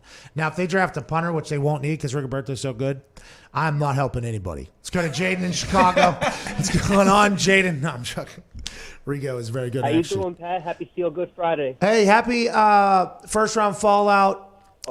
Feel good. Shout out CBDMD phone in Friday to you as well, Jaden in Chicago. What do you want to talk about? New quarterback down there. Nah, yeah, but I have a serious question. But first, I had a little story that I feel like you needed to hear because it ties in with the Julio Jones situation. It's a quick little thing. So over there on Madden, you can download the rosters that someone else with a lot more patience, a lot more time has made these rosters already with the free agent signings already and all the moves that have been made already. So I went over to the Colts. I downloaded that one, and I traded next year's second, third, and fourth round pick to the Atlanta Falcons, got Julio Jones. I made Michael Pittman take number fucking 1 because he only had 1 fucking touchdown last year.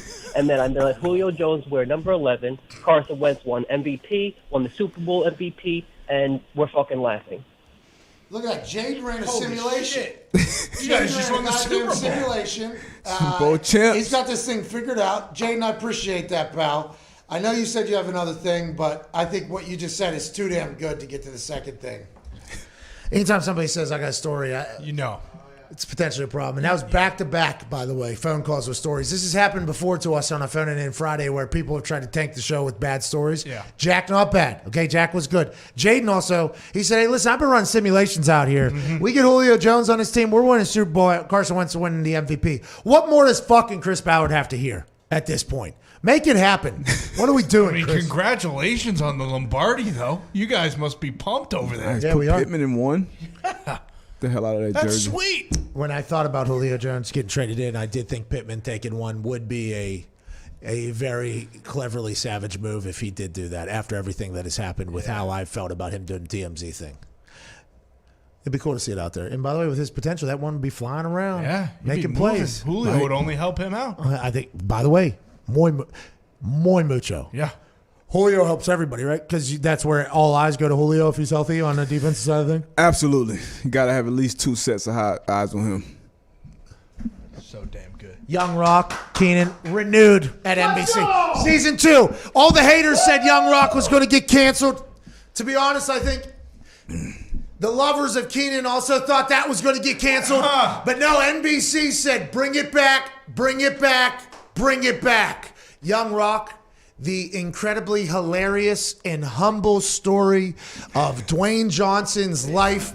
A documentary that has been put into a sitcom.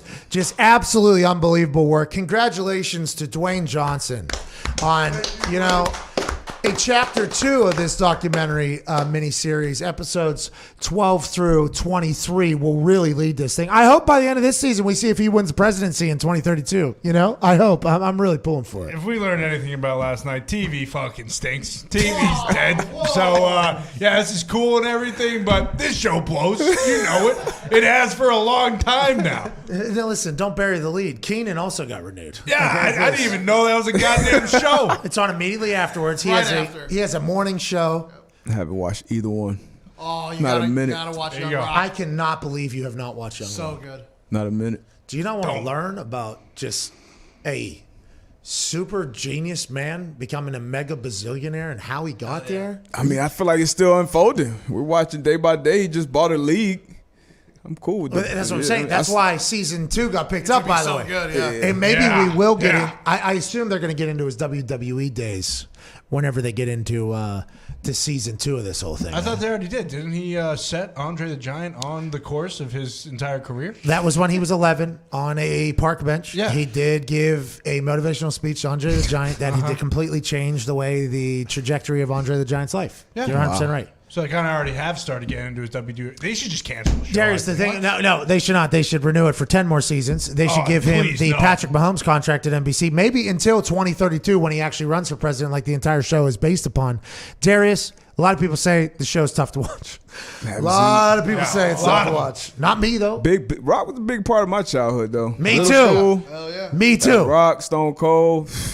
I feel like he is Mankind. That was the era a right rather there. large creator of what I have become and what I am as a human in my teenage years watching this entire thing.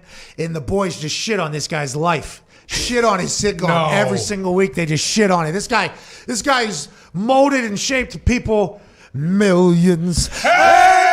Millions of people, and you guys are out here just shitting on young. Me and Zito are the only ones that have any respect for future president of the United States, Dwayne the fucking Rock Johnson. I'm not shitting on Dewey's life. I'm shitting on his Mickey Mouse. Whoa. Zeke muted my mic, but I have a complete utmost respect for the rock star. $7? I get it. I understand what he's been through. With that being said, his dad was in the WWE. He was set up pretty well. He went to Miami. He's got all these connections. Andre the Giant's his godfather. But hey, I get it. All right, so you did watch. Yeah. That's why I hear we got a hater who's watching every single hater. move from Dwayne Johnson. Let's get to a break.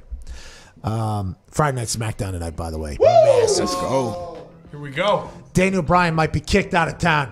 Uh-oh. Yeah. This town ain't big enough for the two of us, says Roman Reigns. It ain't. I win, you never come back, he says. Hey, make sure you're on your toes tonight, man. Yeah. Ate a table last week, Darius. Yeah. Ate a table. Did you see me get the cut block, though? I saw that. The hands went down for the cut block immediately. I felt pretty good about that. Now, it did not stop the table from jamming my patella, but I did get the good reaction. Here we are, 34 minutes in to this beautiful third hour here on this first round Fallout Feel Good Phone It In Friday. Phone calls on the other side.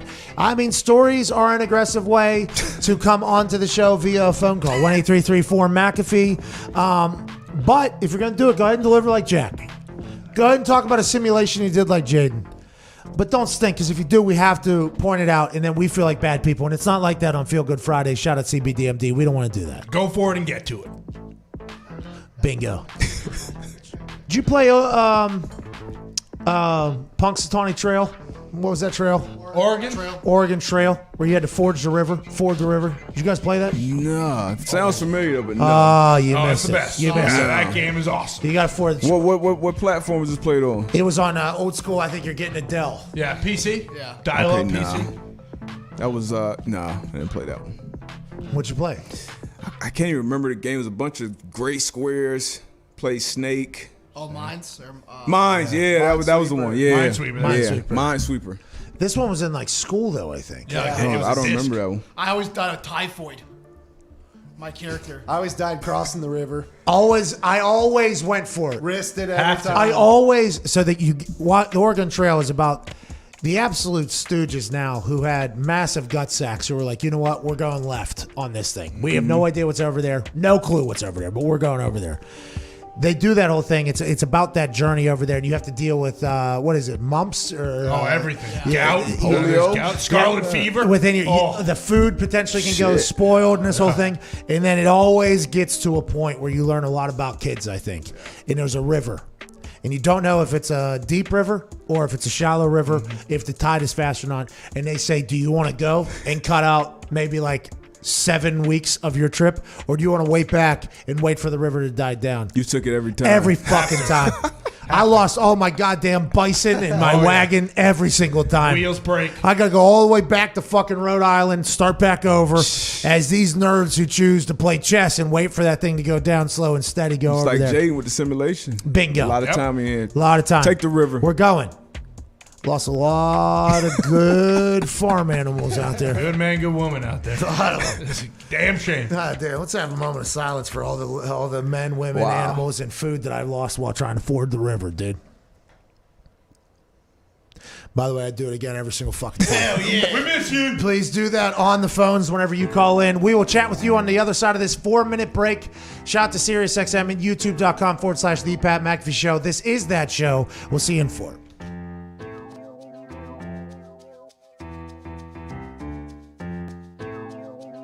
Let me tell you a little story about these statistics. Troy Palamalu, okay?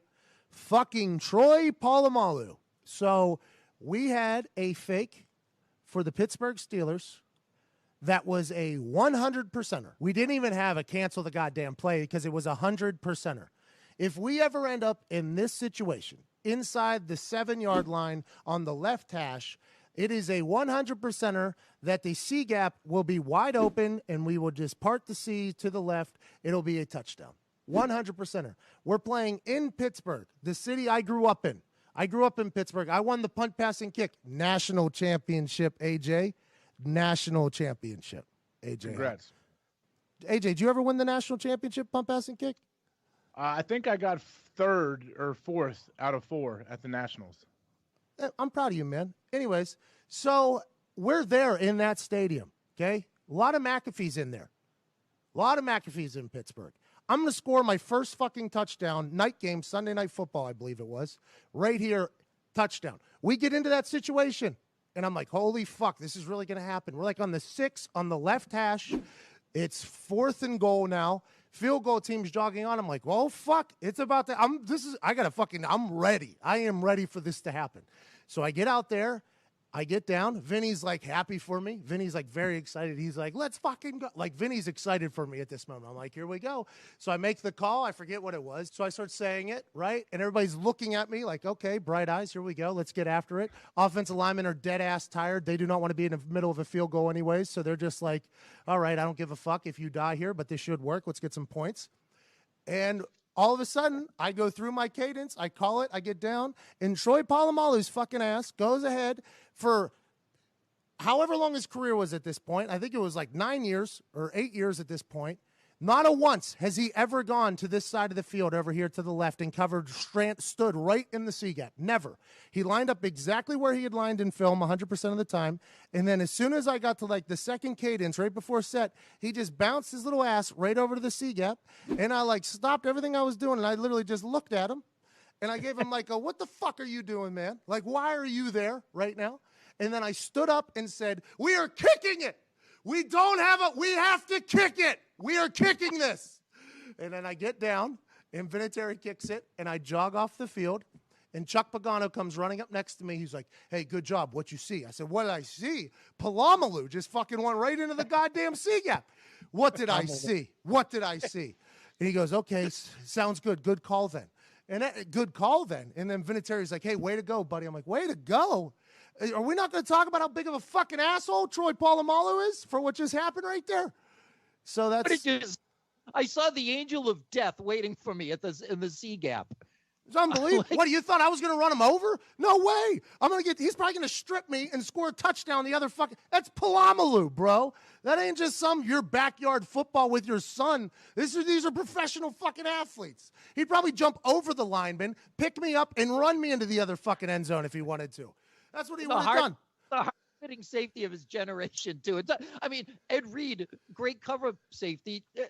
I don't know that you would have feared him, but Ed Reed, I would have feared Ed Reed. Yeah, if I saw Ed Reed in that C-gap, absolutely. E.D. Reed, boy, the best safety you ever seen, boy. I ain't doing shit to Ed Reed. No, Ed Reed would have made the tackle. I'm saying that Palamalu would have shaved years off your life. Oh, my God.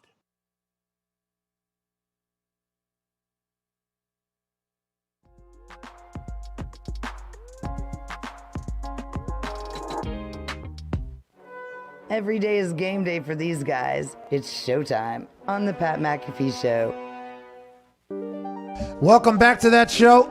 With the first round of the draft already in the books, some fans are excited about the future, while others are already dreading another 4 and 13 season. But no matter... Jeez. It just slipped out. But no matter which, legit. But no matter which end of the spectrum you're on, you'll probably need a little help recovering from a long weekend spent arguing with the television and playing armchair general manager. Luckily for you, our good friends at CBDMD have everything you need to relax and recharge from draft weekend or whatever else life throws at you. And to make it even easier to try everything CBDMD has to offer, they're giving you 25% off your next order when you use the promo code McAfee at checkout. 25% off, dude. Nice. CBDMD.com, promo code McAfee, 25% off your purchase of superior CBD products from CBDMD. P.S. We felt bad for Trevor Lawrence in last week's read because LOL, Jags are bad, says CBDMD. Whoa! CBDMD sneaking a shot in. They were bad. Will that be different now that Travis Etienne and Trevor Lawrence are down in Duval County? Hey, Etienne's going to be a player, I think. Yeah, feels like Jags might be back. Super quiet. I guess he's just like country guy, just like super quiet, just does his work and keeps it moving. He could have left a year ago and been first-round draft pick. For sure. He went back because he said he had unfinished business or whatever.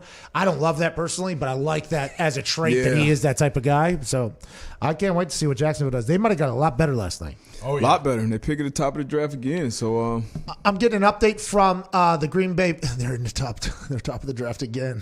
Well, top of the round, second round. Darius, I do love Hey, Darius always played very well against the Jacksonville Jaguars, by the way. Oh my God. T.Y. Hilton dominated Houston. Darius Butler dominated Jacksonville. Yeah. That was in the Titans. You had some big Titans games as well. Big Titans. Love the Jacksonville. Thanks, Blaine. Blaine, Chad, shout out all my quarterbacks down there. Hey, Blaine's Super Bowl champion. That's right. Yeah, Super Bowl champion. Blaine Gabbert. Shout out to the Titans if we're going to go through who we liked playing against the most. I had great games against them. Always something stupid against the Titans would pop off, and it always seemed to work. I don't know why. The Titans don't deserve it. By the way, they don't deserve that at all. The Green Bay Packers fan base has responded to everything we've done. Right now, Cheesehead TV has tweeted he added me after this, or she added me after this. I don't know who's telling everyone in the national media that every Packers fan is mad at the Packers and is on Aaron's side. That's not what we're seeing. Most appear upset and just don't want to see another Favre situation. No one wants to pick sides here. We just want it fixed. Okay, so I like the fact that you guys obviously in the end still would like to see Aaron Rodgers as your quarterback with the Green Bay Packers because this has been a very good thing for Green Bay Packers fans. You guys have always been good. You know what I mean? I understand that. I like that. I think what the Packers fans, though, that are maybe Aaron Rodgers fans, diehard Aaron Rodgers, and this is just from what we've seen both in our room and also on the internet, is like it feels like Aaron Rodgers is a guy, if he makes up a decision, it's probably going to remain the same. And I feel like a lot of Aaron Rodgers fans, and I feel like that number has grown over the last year for whatever reason, because another MVP season probably is the whole case. They're at the point where they're like, yeah, this seems like the writing's been on the wall for a little bit for him to finally be pissed off. Now, will they be able to get through it like Pete Carroll and Russell Wilson? Hopefully. Yeah. Maybe they will. I like the fact that the Packers fans are like, excuse me, we're not just want Aaron out of here. This is not what we want. Because there is a potential long-term suck thing that could come without Aaron Rodgers covering up a lot of warts. Maybe Jordan Love's the guy. Maybe somebody else is the guy. But it is nice to hear a little update from the Packers fans, I guess. Yeah, no one wants to pick sides, but the line in the sand's been drawn here. So you better either get on Aaron's or you get on the Packers. So you saw with Belichick and Brady, this shit is going to happen. They were definitely pretty split though yesterday. Because I tweeted out like, "Hey, this is exactly what they deserve as an organization." And I was surprised by the response. Like, "Hey, we gave Aaron this, that, and back-to-back NFC." So definitely more split than I thought. Well, I think the back-to-back NFC Championship games is not for somebody that's on the Packers side. By the way, if you're an Aaron fan, that's the thing you say. You go, hey, there's we're going back-to-back NFC Championship games. They were kind of saying, okay, the Packers have done enough to put you in this position. You got to get us over the hump. Yeah, but the entire conversation is, you haven't done anything to put us in this position. You have. I mean, team is good. Obviously, the team is NFC Championship team. Let's not say anything about, Devontae, MVS, Big Bob, You're just Aaron saying Jones. Aaron's putting everything on his back and just getting there. Without Aaron Rodgers, is that team going? I think is the big thing for the Aaron Rodgers side. It's like, if it wasn't for Aaron, what would this team be? Like, they are potentially staring down like a problematic season. Yeah. Listen, I was there. Peyton Manning got hurt. He was no longer a quarterback. We won 2-14. And everybody the year before was like, hey, this team could go win a Super Bowl. Like, this is 2 years removed from winning a Super Bowl. We go 2-14. That's a reality whenever the guy leaves your building. Now, maybe Jordan Love, maybe somebody else is, and maybe they'll get lucky and strike gold like they did after Brett Favre. Maybe. I have no idea. But I think a reality is, like, what's going on in Tampa and Kansas City, I think Aaron is probably seeing, and his people are seeing, and his fans are seeing. It's like, why don't we do that in Green Bay? Let's go and do it in Green Bay. It's not as easy, obviously, to get free agents, but let's go ahead and spend and make this thing happen. Let's go try to win. Hopefully they do make it right, because Green Bay Packers and Aaron Rodgers are a beautiful thing, but I don't know if that's the reality of this whole thing. Yeah, and it was back-to-back NFC championships, because after the first NFC championship during that offseason, you didn't address anything to get you to the Super Bowl instead of just ending up in the NFC championship. Like, it just makes no sense. You prepared for 4 years down the road, potentially, if you guys are saying we still got the contract, so that means you are saying you like the contract when you draft Jordan Love then. So you were drafting 4 years down the road as you made an NFC championship. I think that is not something that the Packers fans, who are kind of, maybe thinking like, hey, the Packers flew 3 separate times out to him. They tried to do his thing. They tried to renegotiate the contract. I understand. I'm just learning that now, by the way, via Schefter's thing that was happening. Aaron and I do not text or talk. I'm not saying it. But I think what you're saying is actually on Aaron's side. Like, yeah, we did. And I'm 36 years old at this point. I'm playing the best I've ever played. Can we fucking try to get into the dance here? Let's go ahead and do it. Let's hit some phone calls here. Let's go to Paul in Tulsa. What's going on, Paul? Hey, what's going on, fellas? Just hanging out. What do you want to talk about, bub? Well, first of all, I want to say congrats on the draft spectacular last night. I hung in until the Patriots pick, and I got to say that Mad Mel was electric.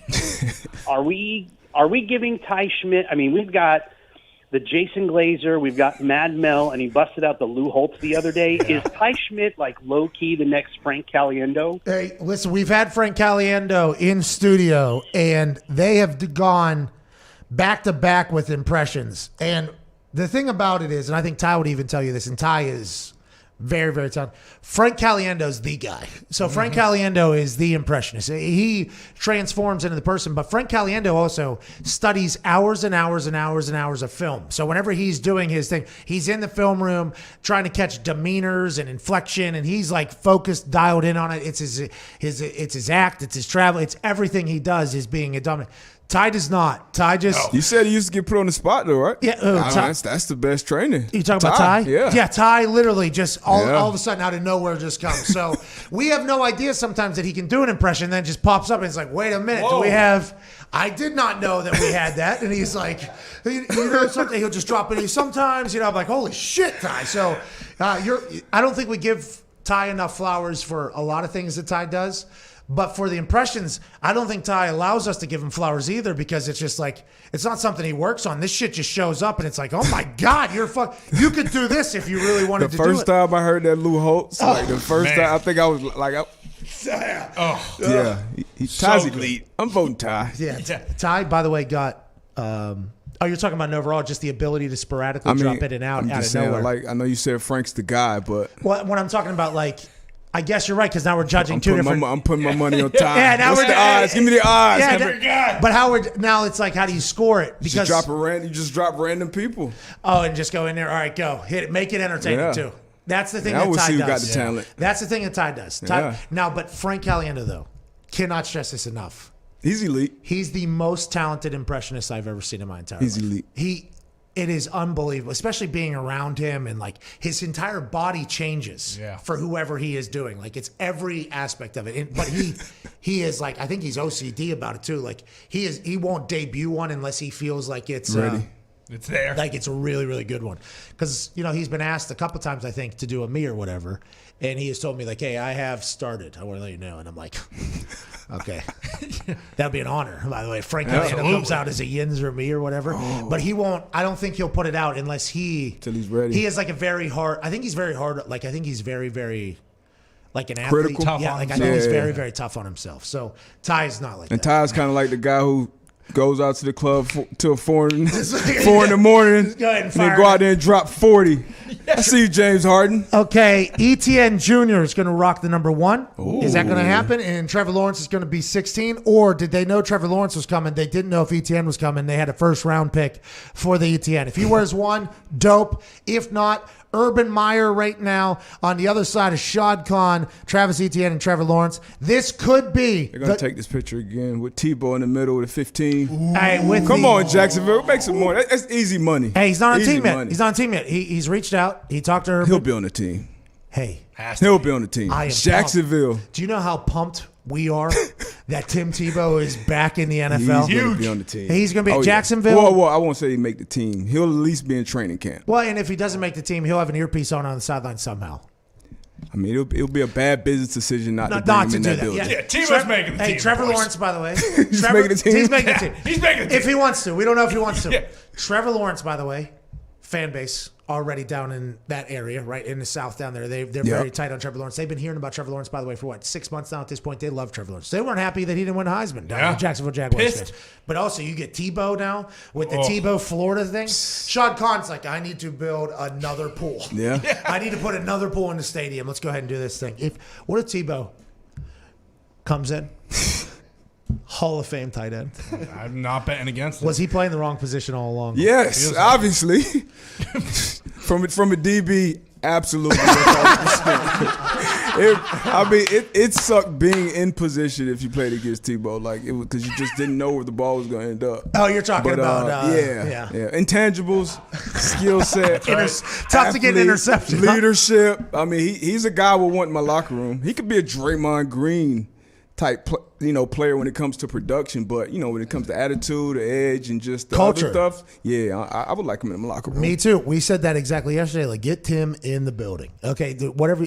I said the same thing with Tom Brady. You get Tim in the building, and there's a couple of these in meetings. You know what I mean? With a couple of left-handed hits of the table. Like, hey, I'll guys. Like Tim. People are gonna listen to Tim But Tebow. as a player, you would hate him. No. Come on.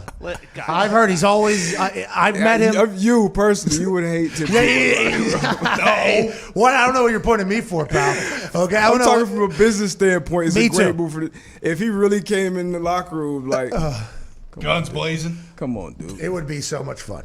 And by the way, I've met Tim Tebow. He's awesome. What were you going to say, Diggs? You were going to say something about Tim Tebow back there? Yeah, Don't watch your mouth. I agree with you guys 100%. Get him in the building as the Archbishop Diocese or whatever the role that Easterby has or used to have. But FCA. He is not an NFL tight end. How do you know? You don't know shit. You don't know a damn thing back there. Guy ran a 4.8 at the combine. You said he couldn't block as a PP. He could not, but he didn't have to because they thought it was going to be a fake every time. Yeah, plus, he's got hands to make up for that 4.8. He catches everything that comes out. Talk about potential. Tebow's got the most potential at tight end in the NFL not betting right against now. him. I'm beat either. I want to let you know, this particular house down here, Diggs, okay, and I don't know what the Aqua Tag team's feeling back there, but this particular house, okay, this is a pro Tebow back in the NFL house down here. Oh, yeah.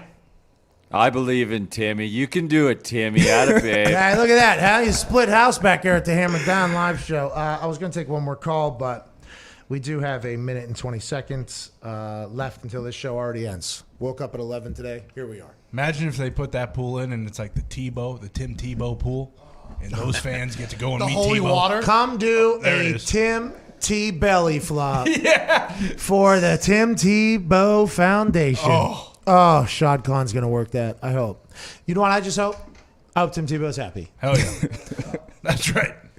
That'd be crazy if you really came in and balled, though. It would be. It would be fucking That'd be wild. He is yoked. 33? Right. 33 years old? I mean, he was playing baseball, right? So he got to be in decent shape. Well, Ty would have some thoughts on how he was playing baseball, but the thought of him being a 33-year-old coming back to a sport he left, like it never happened. Allah, the Son of Christ, the Son of God, Jesus Christ, 33, came back out of the cave. That would be awesome. Yeah. Oh, yeah. Yeah, Darius, you didn't put two and two together because you obviously hate Jesus Christ. Whoa. Darius, anything to say as you were? We got 20 seconds. Anything to say to Sirius XM listeners as they go to Chris Mad Dog Russo and a much better show than ours? Hey, man, I appreciate you guys listening to us. Appreciate you guys welcoming me in the studio. Thank you for coming in. Love you, Darius. Check out the Man to Man Pod. Bingo. Please do that. 11 o'clock Monday and Thursday mornings. Please do that live at the Hammer Down or at the Man to Man Pod's YouTube. Have an incredible weekend. We'll be back on Monday with more fallout from the draft. Chris Mad Dog Russo is next. His show will be better than ours. Okay. Oh, the 3 seconds. Yeah, it was 3 seconds off. So that clock, Tebow, we're still live on YouTube. Oh, do not get got right now. If you were going to turn on Tebow, now is not the time. Nah, okay, man, I'm rocking with Tebow. Let's go. As a DB, he was playing the wrong position.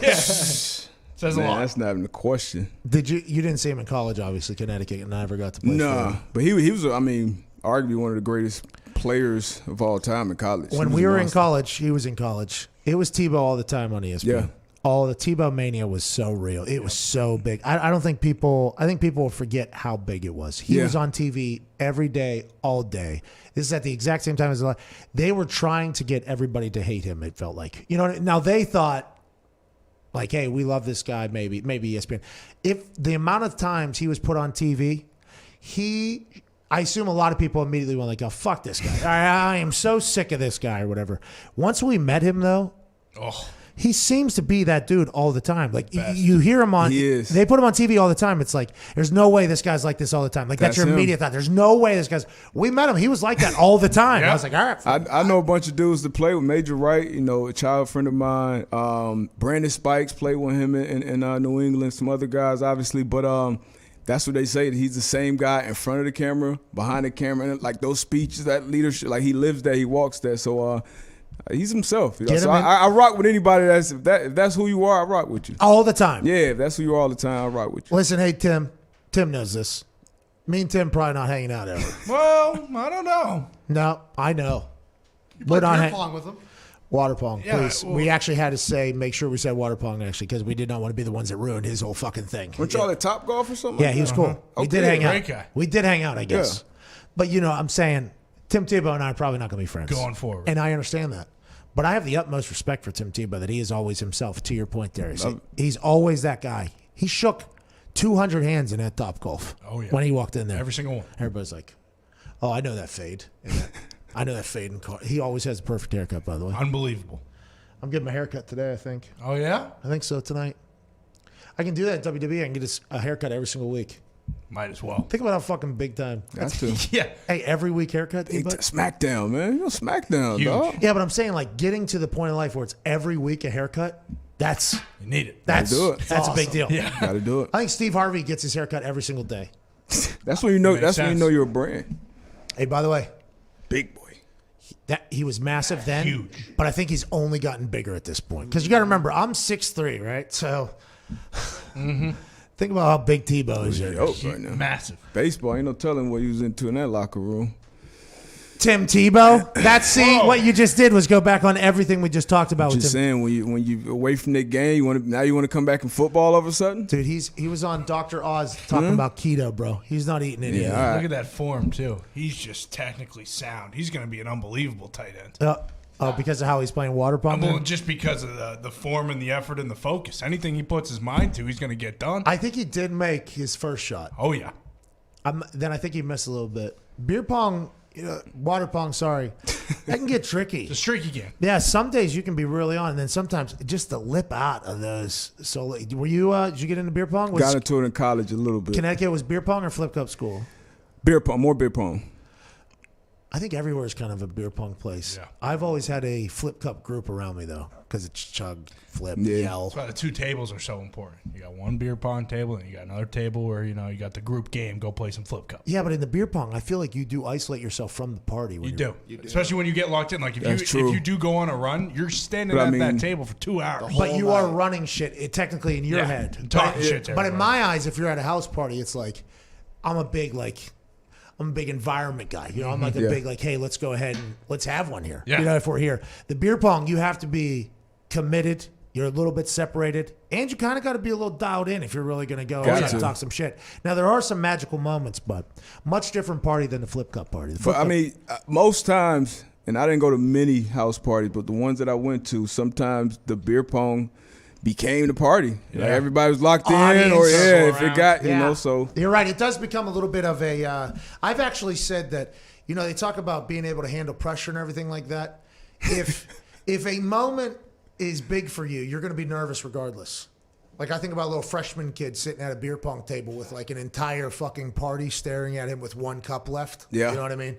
Like, I think that Kinda moment, hit. there's probably some pressure. Probably, yeah. I would assume there is some pressure in that moment. And it's like, does that mean you're going to be able to bury a putt on Sunday at the Masters? Ooh, right. No, I don't think that. But I do think you should know that, like, okay, I have had to handle some pressure situations. My Sports Update says, in case there was any doubts, the Giants were planning to take Bama wide receiver Devontae Smith at number 11, had Philly not jumped in front per Albert Breer. Once that happened, Giants made the trade with Chicago. Minnesota likely for Slater. And New Orleans also called on trading with the New York Giants. So they did. Just like old buddy said, it came out to say, oh, fuck you. Nice move. You like that move just strictly out of spite, or? Both, just everything. Because Joe Judge came out with his old speech last year about the effort and all that shit about the Eagles, and then they come around the draft, jump and him, the Eagles hate get the Giants, Devontae. right? Like, yeah. Gotta love it. Let's go to Nico in Myrtle Beach. Myrtle Beach is a place now. Nico. Myrtle Beach is a place. Nico, what's going on, dude? Oh, Nico's dead. Little delay. All right, Nico. Nope. He's out cold. Oh, no, Nico. Hey, that's the game. That's right. Myrtle Beach. You probably got lost up there in Senior Frogs down there. Probably boozed up. I would assume. Myrtle Beach, yeah. Oh, yeah. You ever been to Myrtle Beach, D-Butt? There's another. It was bite week out there, something like that. Oh, yeah. Yeah, I think I went out there. That place has 1 speed, I think. Uh-huh. I believe Myrtle Beach is has. a nice place, though. Nice place. I don't know if you're being serious or not. No, dead ass. Nice place. Serious. Whenever a black person says dead ass, that's like. Yeah, like, hey, real. Hey, nah, dead ass, bro. I don't think I can say that. Can I say that Go tonight on ahead, SmackDown? I've probably said it before. I almost dropped a face ass on SmackDown. That'd be good. Oh, I think I'm going to let it fly tonight. Look at this face ass coming around here. Who was that? Who was big face ass? Montori. Man, we had some characters in there. Damn. Montori, and then what was? We used to always. Was it what Rico? Rico. Rico was. Ricardo Matthews. Yeah, Rico. Most entertaining human on earth. Eric Walden too. Funniest human ever. I told Eric Walden came on the show the other day. He called us from his country ass house with no service. No service. He was like, hey, that's how it goes. You know, he did a full I thing. hit the sticks, man. Hey, man, he's awesome. But face ass, when that got introduced into my life, I was very excited.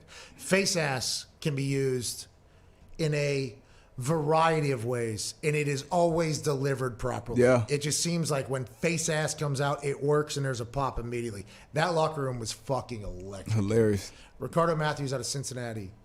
I think he has a Jamaican restaurant in Cincinnati. Oh, nice. I do believe his family has one. Okay. Ricardo, I'm not sure if I'm saying anything out of line or whatever. I do believe he enjoyed the vitamins. He and I had a pretty good connection immediately upon his arrival. He was big conspiracy theory guy. We did a. I didn't know that about Rico. Yeah, we did a Facebook something where people would put in their questions for the guests, and it was sponsored by Qdoba or something. Ooh. This was way back, and this was on the Colts social media pages. We had Andrew Luck on there. Vinatieri was on there. We had a bunch of people there. Ricardo Matthews was one of my guests, and we did it in front of a green screen. And we'd always say, like, hey, if you go anywhere in the world right now, where would you go? And Andrew was like, I think Andrew said, like, either Houston or something like I forget where it was. Ricardo said this island. Okay, and I'd never heard of it before. And I said, excuse me? He goes, oh, you don't know about? And he goes on this entire thing. I guess it's this island or country that's out in the middle of nowhere that the U.S. military has where it tests out aliens. Like that's how he led off the this Colts video or whatever. He was just... I didn't know where this is. Oh, it's probably still exists out there. It was the greatest episode we had, and nobody knew who Ricardo was, so nobody watched it. But it was the greatest piece of content I've ever made. He was going, saw it. He was Saw dancing, it. saw it. He That was lived on after he left too. He was on the Pittsburgh Steelers whenever we ran the fake. Oh. And as I'm doing the big bull strut or whatever, he's actually running behind me going, as I'm doing it, and then said, "Son it!" And then he jogged off because he was a defensive lineman for them at the time, so he was coming back on the field. And there's a photo of him literally right behind me. It's kind of blurred or whatever because it's like the portrait thing, but you literally see him in the back. And as I was walking, you could hear him going, "He was one of my dudes. He was a good guy. I love that guy. Nobody will ever know he exists though. Nobody. Hopefully, he go to his restaurant now. I don't know what the name of it is. I kind of fucked him over. And he does not. I don't think he has the internet. He was living at a place. I went over to his house one time. I could see that. He had patio furniture. Yep. He had a bed. He had no TV. And he was just like, what am I going to spend my money on that for? I was like, what do you do? Just sit here? He's like, I'm always moving or something. Smart man. Oh my God. Yeah, he is. He's Smart like, man. He's like super economically always savvy. Yeah, wore the same thing obviously every single day. That's kind of the thing. But he was the best, dude. That locker room was awesome. It's like he hit you with the I'm up to something. Yeah, all the time. All the time. Whenever he left Indianapolis, I got a text from, I don't know if he got cut or what was happening. He was moving out of Indy.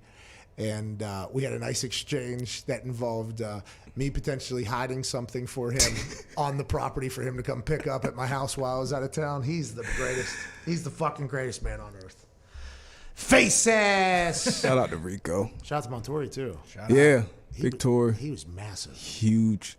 Where's he, Auburn? He went to Tennessee out of high school. And then I think got kicked out of there. And then I forgot where he ended up before. Who was that wide receiver, too, that we had? Derek.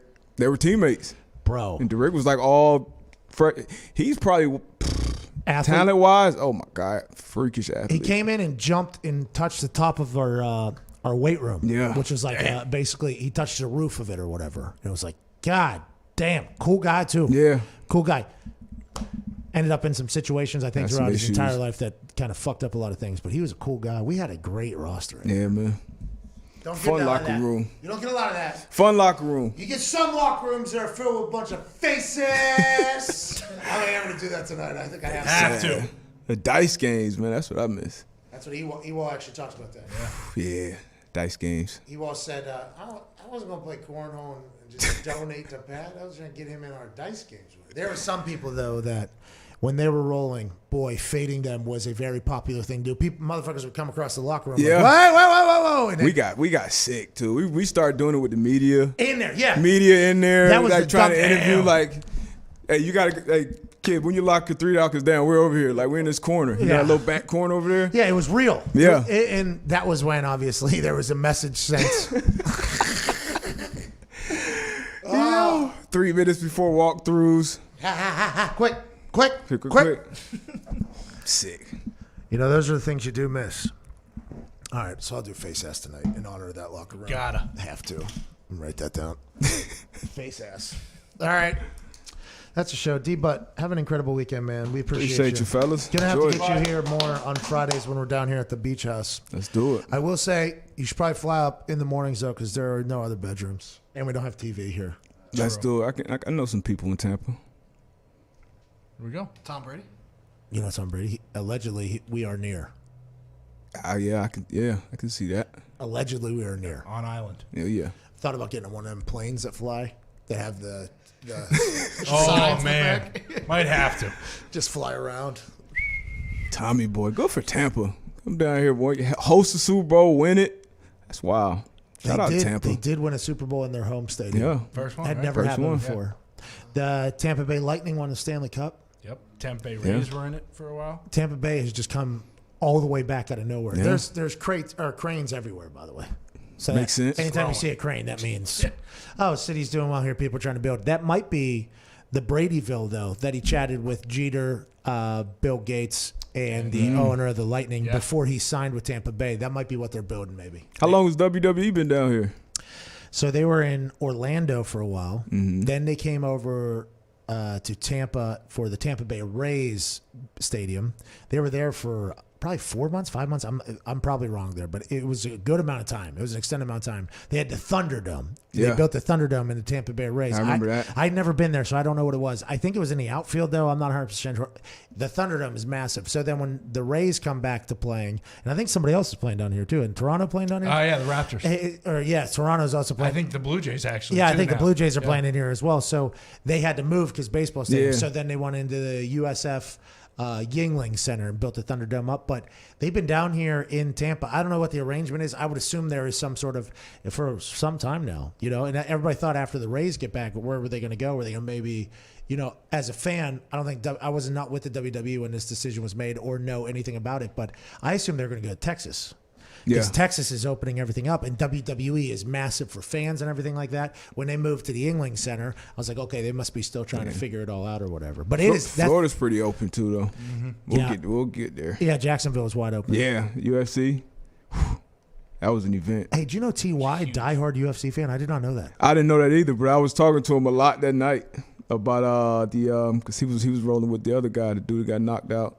So was I, like an idiot. Masvidal? Oh, maybe because South Florida? Yeah. That's probably why. Home team. Had to. Yeah, we didn't bet 50 racks like Ocho, though. Did he actually put that bet in? That's the word. That was the report. And seeing his reaction after, I believed it. When I saw that, I believed it.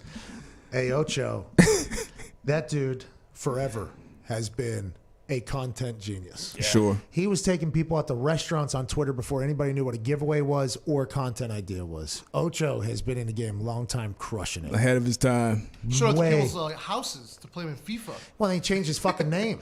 Yes. I mean, it's just, that guy has just been always ahead. I'm a match. That House of Athlete, you been down there? Not yet.